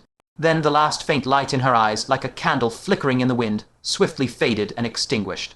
Witnessing this, Fang Chen's heart tightened with urgency, and he immediately looked at Buddha Lord. Martial nephew, are you all just going to watch her die? Buddhism has always possessed unique techniques for healing and life prolongation. How could you let her die without lifting a finger? Buddha Lord took a deep breath, his expression ashamed, and said, her soul is shattered to this extent. Without the Bodhi tree, this martial nephew is truly powerless to help. He sighed deeply and consoled, let her go. Unless a divine object remolds her soul, keeping her in this world by force will only add to her suffering. Fang Chen's eyebrows shot up. Bodhi tree. That thing, incidentally, he had one. Back then, he had wanted to give this tree to Tianting Bodhisattva, but was instead rejected, with the latter saying that it was of no use to the White Horse Temple, and that he would keep it, perhaps one day, it would come in great handy. Now it seemed that the words of Tianting Bodhisattva back then were actually fulfilled today. Fang Chen immediately and carefully laid Fengdu Domain Lord down on the ground, then buried his head in his spatial storage artifact, rummaging through it thoroughly. After a long search, he finally discovered, in a corner, the Bodhi tree that had already wilted somewhat, with its branches and leaves turning yellow. Because it had been stuffed into the airless heavenly thunderstone space for a long time, the Bodhi tree's leaves had all drooped languidly. He took out the tree with some doubt and, somewhat uncertain, asked Buddha Lord, Martial nephew, is the Bodhi tree that your hell realm speaks of the same thing as this thing from our central plains? How could he believe that this ragged-looking tree he'd had for ages could actually heal a fatal injury like a shattered soul? The instant Fang Chen took out the Bodhi tree, a precious tree flowing with Buddha's light, 3 zhang tall, like a resplendent canopy, dazzled Buddha Lord's eyes with a sudden brightness. He hastily focused his gaze to scrutinize it. Upon looking, his ancient free eyes actually widened bit by bit in shock. The 12 Buddhist venerables behind him also had their pupils contract sharply, expressions of complete loss of composure appearing on their faces. After regaining his composure, Buddha Lord hurriedly suppressed all strange expressions, swiftly twirled the Buddhist beads in his hand, and repeatedly pleaded guilty. Amitabha, Mitabha. This martial nephew was distracted by appearances. Please punish me, martial uncle. Fang Chen listened in confusion, puzzled. In that case, can this tree really heal soul injuries? He immediately and generously held the tree out, saying, then take it and save her. Buddha Lord had by now regained his calm. He carefully examined the Bodhi tree for a moment, but then lightly shook his head and let out a helpless sigh. Alas, it's a pity. It's still just a sapling. Hearing this, Fang Chen suddenly realized that this Bodhi tree was actually still a mere sapling. Come to think of it, that made sense. This tree had been sealed underground in an ancient temple on the continent. Lacking nutrients and devoid of Dharma nourishment, it had grown all alone for 1,000 years. That it hadn't withered and died was already an enormous stroke of luck. How could one expect it to mature? The Tongyuan Realm Lord, listening from the side, breathed a slight sigh of relief, his previously anxious heart relaxing somewhat. Just moments before, the moment the Bodhi tree appeared, even he had been startled, his heart clenching abruptly, thinking that Fengdu Domain Lord might truly be saved. If she couldn't die, then he would have no legitimate reason to force her to her death. Otherwise, the other realm lords would surely grow dissatisfied because of it. The creation Asura Realm Lord would even intervene at any cost to stop him. Fortunately, it was only a sapling, far from the mature effect of reviving the dead. Enough, you've already wasted too much time. Step aside. Tongyuan Realm Lord glanced impatiently at Fang Chen, his tone carrying a clear sense of urging. But Fang Chen acted as if he hadn't heard, rubbing his chin thoughtfully to himself. As long as we accelerate its growth to maturity, we can save her, right? He looked up at Buddha Lord and pressed, Martial nephew, if I start accelerating its maturation now, is it still in time? Buddha Lord shook his head and sighed, it's too late. Even with Dharma blessings, or in an extremely good spiritual land environment, this tree would need at least 10 years to mature. And even if we exert our utmost effort, we can at most sustain the Domain Lord's vitality for another month. Fang Chen heard this and immediately breathed a sigh of relief. 10 years is all, then there's no problem. As he spoke, he reached toward a pouch at his waist and scooped out a solid handful of jet-black, glossy Zurang soil. With the miraculous effect of Zurang soil that rivals the creation of heaven and earth, cultivating for 1 month would achieve what ordinary soil could in 100 years. Calculated this way, it would take only 3 days to force the Bodhi tree's growth by 10 years. He weighed the soil in his hand and muttered to himself, delivering a corpse. Yet I have to throw in a Bodhi tree and a handful of Zurang soil. Senior Ayu's request. I've more than fulfilled it several times over. Inside the great hall, everyone's gaze uniformly turned to the handful of black soil in Fang Chen's hand, their eyes full of confusion, not knowing what was so divine about it. Only Tongyuan Realm Lord's eyes narrowed slightly, a sharp gleam flashing through them, as he uttered in a somber tone, Zurang soil from the heavenly realm's royal court. Hearing this, Buddha Lord's expression changed dramatically, and he blurted out, Zurang soil. That legendary heaven, defying substance that can accelerate the growth of all spiritual things 100-fold. His expression was agitated, his voice trembling. The Buddha once said that Zurang soil was the very first soil born when heaven and earth split, containing the miraculous power to create all things. Martial Uncle truly has profound fortune to have even collected such a divine item. It seems that today, Fengdu Domain Lord is not fated to die. Amidst the crowd's astonished gazes, Fang Chen evenly spread that handful of Zurang soil around the roots of the Bodhi tree. In the blink of an eye, a miracle occurred. That Bodhi tree, whose leaves had been yellowing and whose divine light had been withering, seemed like a drought-stricken plant receiving sweet rain, from trunk to branches and aves. It gradually revived with vibrant vitality and dazzling Buddha's light. That warm and gentle Buddha light cascaded down, shining upon the unconscious Fengdu Domain Lord below. Her shattered eyeball showed signs of beginning to heal at a visible speed. Seeing this, Buddha Lord revealed heartfelt joy, and quickly turned to Tongyuan Realm Lord. Realm Lord, look. But Tongyuan Realm Lord's expression darkened completely. If Fengdu Domain Lord did not die, his entire plan would fall through. He whipped his head around, a pair of sharp eyes locking dead onto Fang Chen, his voice icy to the bone. This is already the second time you've hindered me. Do you truly believe I dare not kill you? Before his words finished, a faint yet eerily oppressive sacred might suddenly surge from him, and a chilling, killing intent instantly enveloped the entire hall. The Asura emperors behind him, seeing this, all assumed solemn expressions, and a potent oppressive force characteristic of Asura emperors silently spread. Buddha Lord and the others also changed expressions, immediately guarding Fang Chen's sides. The atmosphere at the scene took a sharp downturn, abruptly becoming extremely tense and hostile. Though Fang Chen's side held an overall advantage in strength, if a real fight broke out, it would be ordinary people like Fang Chen who suffered first. The side of the Tongyuan Realm Lord, however, would remain completely unscathed. As the Tongyuan Realm Lord's gaze grew colder, the Buddha Lord's heart trembled. A great battle seemed unavoidable. He could only strain every sinew to protect Fang Chen and his 2 wives. As for the rest, they were likely beyond his reach. Just then, a faint, lingering sigh drifted out. Enough. From the Tongyuan realm, Lord's shoulder rose a wisp of curling white smoke. Upon touching the ground, it instantly coalesced into a woman of graceful, willowy bearing. She wore a pure white gown, her countenance breathtaking and exquisite.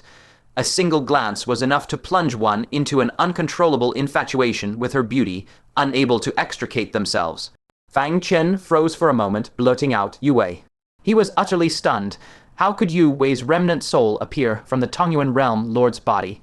Yue gazed at Fang Chen, then softly implored the Tongyuan Realm Lord. That day when the Buddha Venerable of the Middle Land sought to destroy me, it was Fang Chen who vouched for me and allowed me to return alive. I beseech the Realm Lord, for the sake of this debt of gratitude, not to make things difficult for him. Only then did the Tongyuan Realm Lord suppress his killing intent, withdrawing his holy might, while the Asura sovereigns beside him each restrained their own auras. He cast a cold glance at Fang Chen and said in a deep voice, For the sake of you having saved my consort, I'll spare you this once. Let's go. With that, the Tongyuan Realm Lord strode away. Yue hurriedly said, Realm Lord, please allow me to exchange a few words with young Master Fang. The Tongyuan Realm Lord walked off into the distance with hands clasped behind his back, saying nothing. The 9 Asura sovereigns followed in succession. Only then did everyone breathe a long sigh of relief, all turning to look at this woman, whose beauty could topple kingdoms and cities. Fang Chen looked at her with a complicated expression and asked, You are the Tongyuan Realm Lord's consort? Yue nodded calmly, yes. Fang Chen gave a bitter smile. No wonder the Buddha Venerable of the Buddha domain had said that the Bodhisattva Pingshen's mortal entanglement was a karmic sin. So he had fallen in love with a Realm Lord's consort. How could such a fated bond ever reach a happy conclusion? Fang Chen asked again. Then the Tongyuan Realm Lord came here not to seek a body to possess for himself. He did it for you. Yue nodded slightly and explained, The Realm Lord is an existence of such magnitude. How could he lower himself to occupy the body of an Asura sovereign, let alone a female one? Everyone suddenly understood. It seemed the Tongyuan Realm Lord remained fixated on a physical vessel of the Saint Realm, preferring nothing over something inferior. Fang Chen's expression grew even more complicated, and for a moment he didn't know what to say. Yue glanced warily at the sky, hesitating to speak. It seemed she wanted to ask something, but feared being overheard by the Tongyuan Realm Lord. Finally, she withdrew a jade slip, pressed it to her forehead, and handed it to Fang Chen. She transformed into a wisp of white smoke, leaving behind only a softly fading sentence, in any case, Thank you for saving me, young Master Fang. Farewell. Fang Chen grasped the jade slip and pressed it to his forehead. Immediately, Yue's voice emanated from within. If Fayin is still alive, please tell him to forget me. It isn't worth it. At the end of her words came a long, drawn-out sigh. Fang Chen's heart was slightly stirred. Who said an Asura sovereign of the seductive darkness, Asura tribe, could not fall in love with someone? Hadn't Yu Wei herself succumbed to emotion? Bodhisattva Pingshen had used his own body to shield Yue from the Buddha Venerable's attack, willingly allowing his Kaseya to be stripped and his monkhood revoked for her sake. In the end, it had moved her. But was there still a chance for them? One was a monk who needed to sever all mortal ties, the other a realm lord's consort. It was far more difficult than what Fang Chen had faced with the Yunshang ferry in those days. Fang Chen sighed softly and murmured to himself, How could it be such a coincidence? Yue actually being the Tongyuan Realm Lord's consort. The Buddha Lord, standing nearby, remarked, Not strange at all. The Tongyuan Realm Lord once had 300 consorts, all female Asuras of exceptional talent and beauty. Empress Yue was the most stunning prodigy of 10,000 years ago, and being of his own tribe, how could she have escaped? What? 300? This, could he even favor them all? Fang Chen couldn't help saying, This Realm Lord is far too fickle. This was probably the most self-righteous Fang Chen had ever felt when accusing someone of being a philanderer. The Buddha Lord shook his head, however. It is quite common. In an era without saints, they need to project their influence, and having progeny of their own bloodline act is most suitable.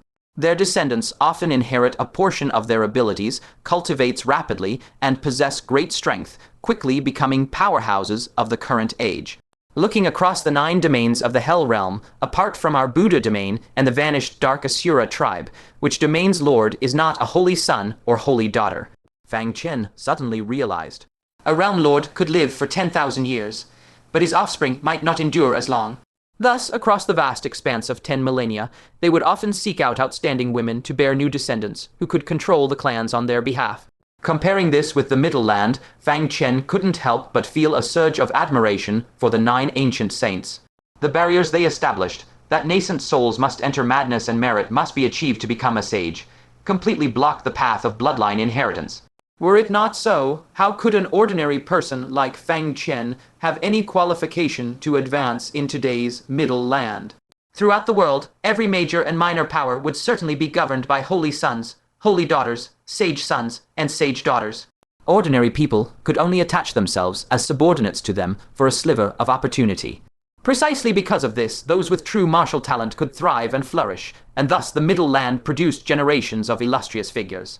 With but a single small world, they established a glorious legacy that stood unshaken for 10,000 years. The system created by the saints benefited all ages. Its influence was profound beyond measure. After a deep, emotional sigh, Fang Chen could only silently pray for Ping Chen. Regarding the matter between him and Yue, he could no longer intervene.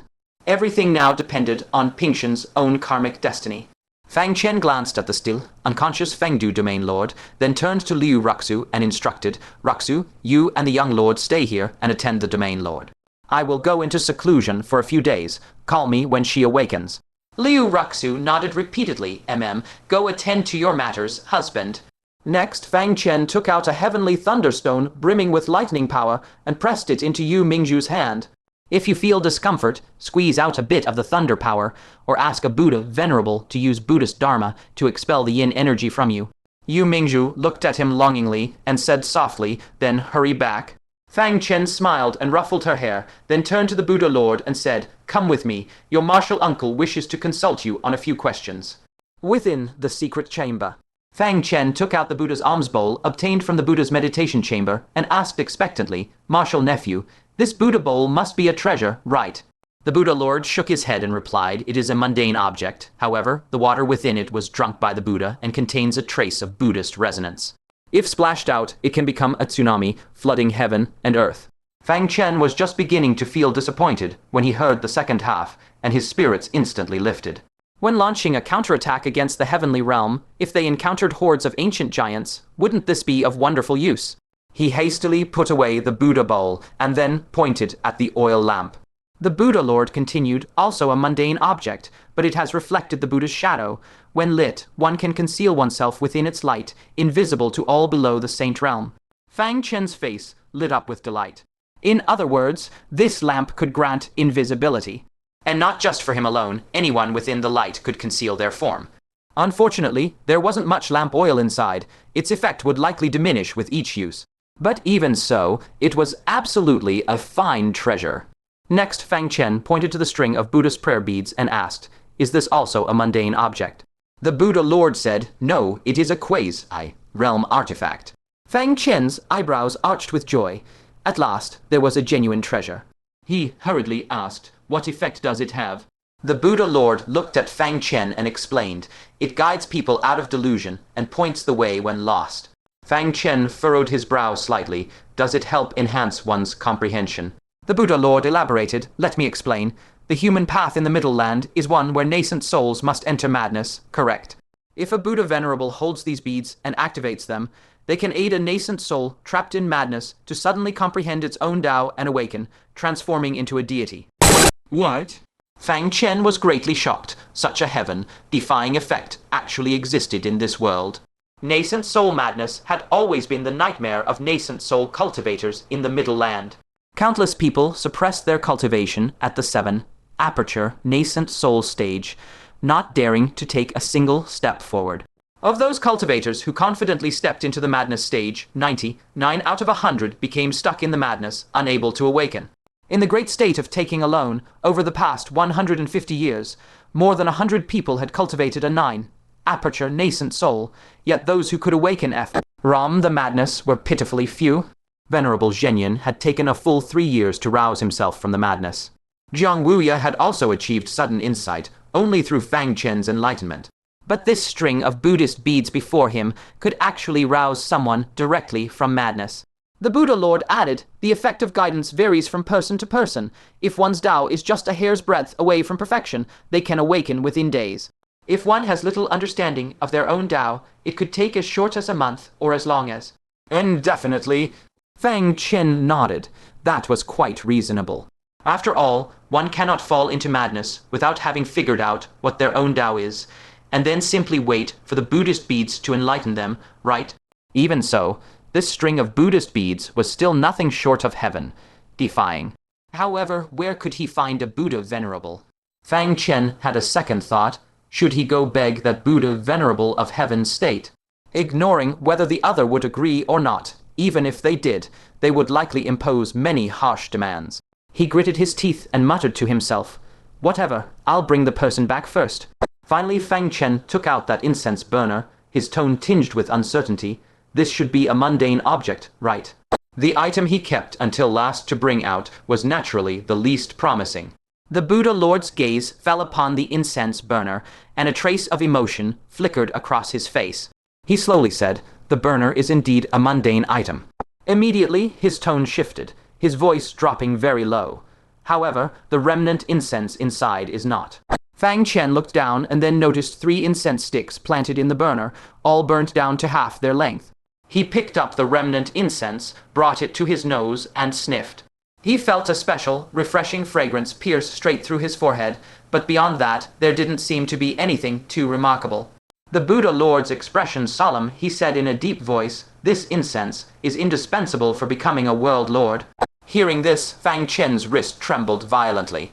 With a crisp crack, the 3 remnant incense sticks fell from his palm to the ground in response. He abruptly raised his head, exclaiming in shock, "Indispensable for world lord." The Buddha Lord bent down, respectfully picked up the 3 incense sticks, and handed them back to Fang Chen with both hands. Only then did he speak. "Uncle, Master, do you know what conditions are required to become a world lord, or rather, to become a saint?" Fang Chen reached out to take the remnant incense, nodding slightly. "Naturally, I know.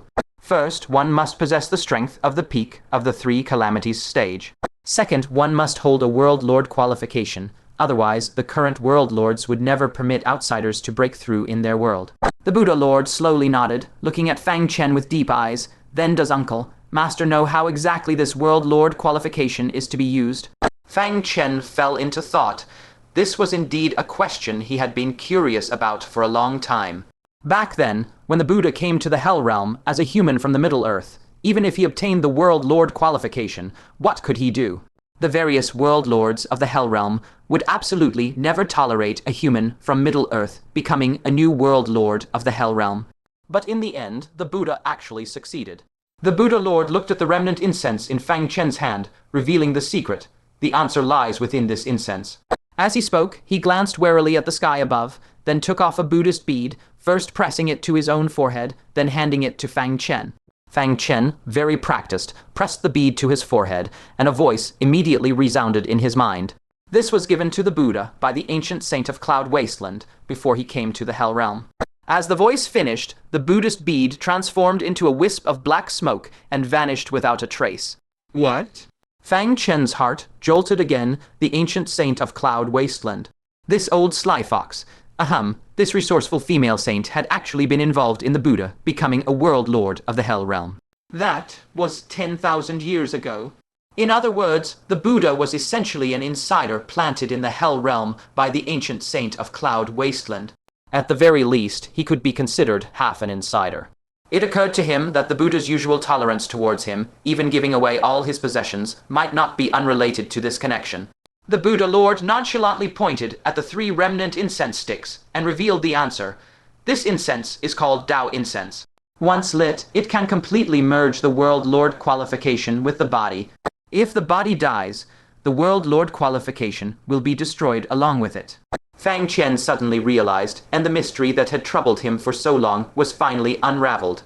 He had wondered why, 10,000 years ago, the Asura race and Angel race were fighting to seize each other's World Lord qualifications. What was the point?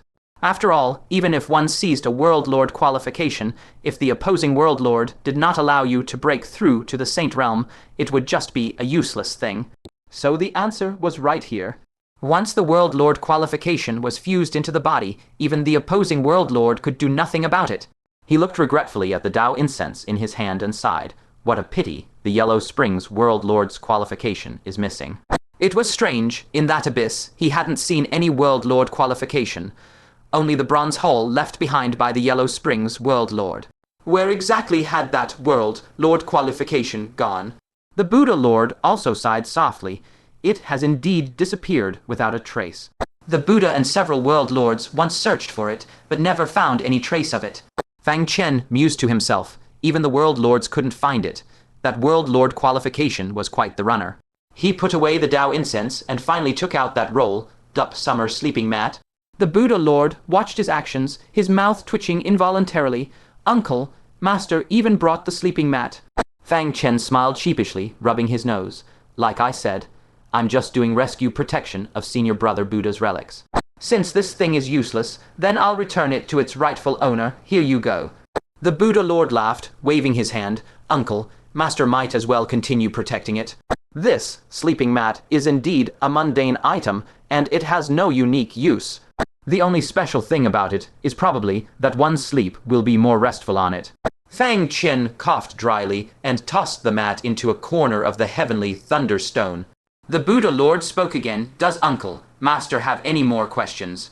The Dharma, the Hell Realm, the Asura race, anything I know, you may ask. Fang Chen concentrated for a moment, and a somewhat mysterious figure abruptly surfaced in his mind. He raised a finger and traced the outline of a chair in the air. The chair was entirely carved from white jade, with lifelike phoenixes engraved upon it, appearing exquisite and luxurious. This was exactly Yi Banxia's jade, carved phoenix chair. Fang Chen said gravely, this phoenix chair, does it belong to the Asura race? He asked this because he had once seen an identical chair in Black Cloud Fortress. However, Yi Banxia's jade, carved phoenix chair possessed the ability of spatial teleportation. The Buddha Lord merely glanced at it and nodded lightly. That's right, this is indeed a jade chair of our Asura race. That phoenix carving is the Hellfire Phoenix, unique to the Asura race. No other race would ever carve it. As expected. Fang Chen's eyes flickered, and he immediately followed up. This chair belongs to a friend. She appears human on the outside. Furthermore, she is extremely proficient in formations. With only core formation cultivation, she was able to modify a state-level teleportation array set up by a sage. His curiosity about Yi Banxia was not a little. He just hadn't found the chance to investigate until now. Now that he had the rare opportunity to come to the Hell Realm, he would thoroughly investigate her background. The Buddha Lord showed a thoughtful expression. Where would Asura come from in the Middle Earth? Moreover, such formation talent is not what the Asura race of our Hell Realm excels at. Fang Chen asked doubtfully, then is she not of the Asura race? The Buddha Lord shook his head slightly and explained, I can only say that she is not of the Asura race from my Hell Realm. As far as I know, beyond the heavens, there are many worlds controlled by the Asura race. Fang Chen suddenly understood. Indeed, in the primordial hunt, many Asura had participated, and they clearly were not from the Hell Realm. It seemed that Yi Banxia was very likely from the Asura race from beyond the heavens. Well, that made things interesting. On this small continent, both Zia Keoj, an angel, and Yi Banxia, an Asura, were gathered at the same time. Was this coincidence, or did they come to this continent with some purpose? Fang Chen made up his mind after returning he would find a way to sound them out. That woman Yi Banxia was very proud. She would probably be hard to deal with. But wouldn't it be easy to deal with Zia Keoj? If he scolded her fiercely, she'd probably spill everything in tears. Uncle, Master, is there anything else you want to ask? The Buddha Lord asked again. Fang Chen immediately recalled the 4 Hell Realm worldly artifacts in his possession, the Execution, Approval Brush, the Hell Soul Bell, the Hell Eye, and the Life and Death Register. The other 3 were manageable, but the Hell Soul Bell alone, he could not use it at all. He wondered if there was some trick to it, or if, like the Life and Death Register, only a powerhouse at or above the Asura King level could activate it. But such a question was better left unasked in the Hell Realm. If anyone with ulterior motives overheard, he might not be able to leave. Fang Chen's face lit up with a smile. It's nothing. Thank you, Martial Nephew, for clarifying. Lord Buddha rose and gave a respectful bow. Then this Martial Nephew takes his leave. Once Lord Buddha had departed, Fang Chen took out the dog bowl. He deftly tossed an Asura sacred blood into the bowl, and soon another one bubbled up from within. Fang Chen joyfully tucked it into his pouch, where 3 Asura sacred bloods already lay quietly. All had been obtained over the past few days using this very dog bowl. Together with the 2 now, that made a full 5. This equated to 5 chances to charge at the Asura Emperor realm. If he handed them all to Luju, even as dim as she was, she ought to successfully advance to Asura Emperor. As for which unlucky realm lords had their sacred blood stripped away lately, that was anyone's guess. Next, Fang Chen took out the heavenly net sage and, in rapid succession, cast the immaculate domain upon him 10 times. After finishing, he tossed the heavenly net sage back into his pouch, quietly sat cross-legged, and began meditating on his third altar. He had to comprehend the great Tao as soon as possible to prepare for his assault on the 3 declines of heaven and man realm. A day later, a faint glimmer suffused Fang Chen's eyes. He had gained some vague new insights. The steps of the third altar had already advanced from the 5th layer to the 6th. Continuing at this pace, within a month, he should be able to ignite the flame of the third altar. Thump, thump. Just then, crisp knocking sounded from outside the secret chamber. Immediately after, Liu Ruxu's voice carried in, "Xiao Fan, the domain lord is awake. She wants to see you." Upon hearing this, Fang Chen rose and thought to himself, it's time to return to the central plains. Inside the great hall, beneath the Bod High Tree, the Fengdu domain lord was reclining on a grand armchair. As she watched Fang Chen approach, a look of scrutiny and appraisal spread across her face. "Truly the first of the 9 steels, one whose name is etched upon the sacred steel, you are indeed extraordinary." It was obvious that after waking, she had specially inquired about Fang Chen's deeds. Fang Chen tucked his hands into his sleeves and replied neither humbly nor arrogantly, "As long as the domain lord does not scold me for bullying the Hell Realm, I am already content. And I dare not accept your praise." A flicker of embarrassment instantly appeared on the Fengdu domain lord's face. At the mention of the Central Land Treaty, which Asura wouldn't feel their blood pressure spike, desperately wanting to strangle Fang Chen on the spot. She gave a dry cough to cover her discomfort and stated bluntly, "In any case, you have done me a kindness. Take this dagger." Slowly, she drew a jet black dagger from within her robes. The dagger's design was completely identical to the angel's blade, except that it radiated an aura of bone, chilling cold, as if condensed from pure yin energy. This was none other than the Asura's blade. Fang Chen's eyes suddenly lit up. He immediately understood that Lord Buddha must have mentioned to her his keen interest in this dagger. Without the slightest hesitation, he reached out and took it, grinning. "Then we're even." The Fengdu domain lord continued, "Also, take this." With a flick of her wrist, she produced a pitch-black jade slip in her palm. Inside the jade slip, colored flowing clouds seemed to roil, carrying a colossal, unfathomably profound causal force. "This is the causal power unique to my creation, Asura lineage, possessing mysterious and unpredictable creative might. In the future, should you face an insurmountable dead end, try using it on yourself. Perhaps an unexpected turn of events will arise." Fang Chen's gaze grew even brighter. This was the causality of a 9 hells Asura emperor. Just how terrifyingly powerful would that be? He couldn't help but recall that the Yaomei causal power given to him before by the other shore realm lord was at most at the 1 calamity realm level. By comparison, how stingy and miserly the other shore realm lord was. Oh, other shore, learn well from this. Many thanks, domain lord. Fang Chen accepted it without reservation, sighing inwardly that this trip to Fengdu hadn't been in vain after all. One more thing. The Fengdu domain lord's gaze turned meaningful. She said slowly, "If one day you find the central plains no longer hospitable, bring those dear to you to the Hell Realm. I, Fengdu, will surely protect you all." Fang Chen's brows shot up sharply. The central plains would become uninhabitable for him. That was the greatest joke he'd ever heard.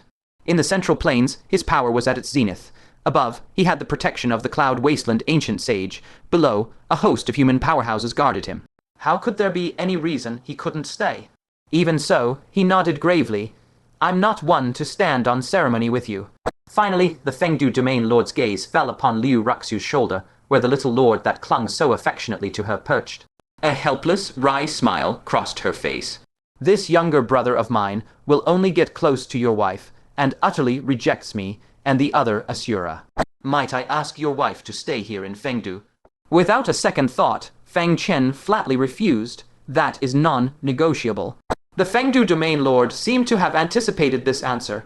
She sighed softly. "Very well, then it can only be so for now." As her words fell, she flicked a finger. An invisible force shot through the air and struck the single, horned little lord with pinpoint precision. The little one fainted on the spot and toppled forward. Liu Ruxu, with lightning reflexes, caught it and gently placed it into the Fengdu domain lord's arms. The domain lord looked deeply at Fang Chen, Liu Ruxu, and Yu Mingju and said softly, "Then I shall not detain you." If the 6 sons of hell intercept Fang Chen on his path to revenge, the road ahead will become perilous indeed. Upon hearing this, Yu Mingzhu clicked her tongue and urged anxiously, "Husband, we must leave at once.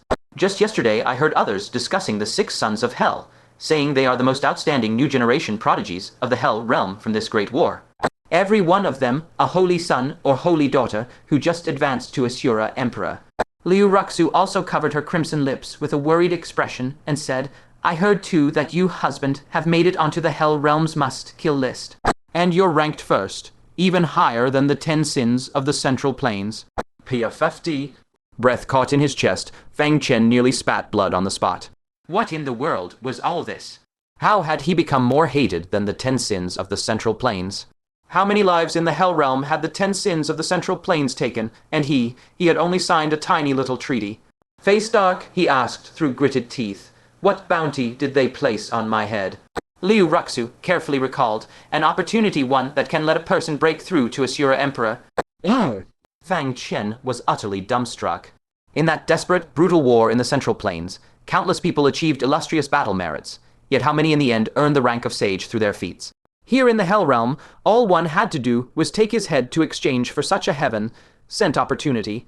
Forget others, even Fang Chen himself wanted to chop off his own head to claim that reward. Who exactly harbored such deep hatred toward him? Go, let's get out of here.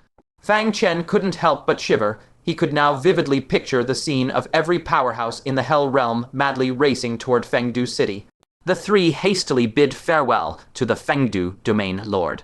However, just as they stepped out of the White Bone Hall, they saw a sea of people outside, a dark, endless tide stretching to the horizon. Countless Asura powerhouses of various clans, like a dense swarm of bees, had already surrounded the White Bone Hall so tightly that not a drop of water could trickle through. Lord Buddha and the 12 Buddha venerables were jointly unleashing profound Buddhist arts, coalescing into a golden Buddhist light formation that forcibly held the surging crowd at bay. So these people who had come to crusade against him had arrived long ago, only to be forcibly held back by the Buddha venerables and their group. Now, the moment they saw Fang Chen appear, the mob instantly erupted in fury, their curses shaking the heavens. Some hurled eggs with all their might into the formation, others threw stones, some flung rotten vegetable leaves, and the more extreme even stripped off their underpants and tossed them in. With a disdainful sneer, Fang Chen scoffed, "You Hell Realm started this war yourselves. Now that you've lost, you blame others." "All bark and no bite," he added. As soon as these words left his mouth, it was like a ladle of scalding oil poured onto a raging fire, instantly igniting the fury of everyone present. In an instant, countless fierce attacks came crashing down like a violent storm, causing the Buddha light array to flicker violently. With a bitter expression, the Buddha Lord turned and said, "Martial uncle, let me escort you back to the Central Plains instead." No sooner had he spoken than he swept his kasaya fiercely. A gentle yet overwhelming Buddha light instantly enveloped the three of them, transforming into a hazy silhouette that dissipated between heaven and earth. In the mere blink of an eye, they were standing before the world loft. Fang Chen let out a long breath and said with immense relief, "Thank you for escorting us all the way, Martial Nephew." The Buddha Lord pressed his palms together and said, "Martial Uncle, please enter quickly to avoid any unforeseen trouble." One must know, at this very moment, there were no small number of powerful experts chasing after Fang Chen. Aside from the infamous 6 Sons of Hell, there were also several renowned Asura sovereigns, and even 2 terrifying beings at the domain Lord level had gotten involved. The colossal upheaval stirred by the Central Plains Treaty within the Hell Realm had far exceeded everyone's imagination. In 10,000 years, the Hell Realm had never suffered such a profound humiliation. No wonder those people had grown so frenzied just moments ago. Coupled with a Realm Lord secretly fanning the flames behind the scenes, things had spiraled so completely out of hand within a single day. Fang Chen had also clearly sensed the dire situation behind him. Without further hesitation, he took the hands of the 2 women and soared into the air toward that loft world artifact. However, the soft touch of their hands in his grasp vanished one after another in an instant. Fang Chen whipped his head around and saw that Liu Ruxu and Yu Mingzhu were both still standing quietly in place. Fang Chen's expression froze in surprise, you too. Liu Ruxu and Yu Mingzhu exchanged a glance, each seeing a trace of surprise in the other's eyes. Liu Ruxu slowly withdrew her gaze, lowering her head and not daring to look into Fang Chen's eyes. Softly, she said, "Husband, we'll see you off here." In the future, we will meet again if fate allows. Fang Chen was completely taken aback. Ruxu, what are you saying? When Liu Ruxu lifted her head, her limpid eyes were already brimming with glistening tears. Suppressing a sob, she said, I want to stay in the Hell Realm. Only here can I possibly find a chance to change your fate. Fang Chen's heart jolted violently, then his expression darkened. He grabbed her hand in a death grip and said in a deep voice, I don't need you to do anything for me. Come back to the Central Plains with me. Liu Ruxu shook her head, sending tears flying. Go back for what? To quietly stay by your side and watch you die. The cultivation system I practice belongs to the Asura lineage. Only by staying in the Hell Realm can I truly become powerful enough to defy the heavens and change your destiny. No, Fang Chen's attitude brooked no argument.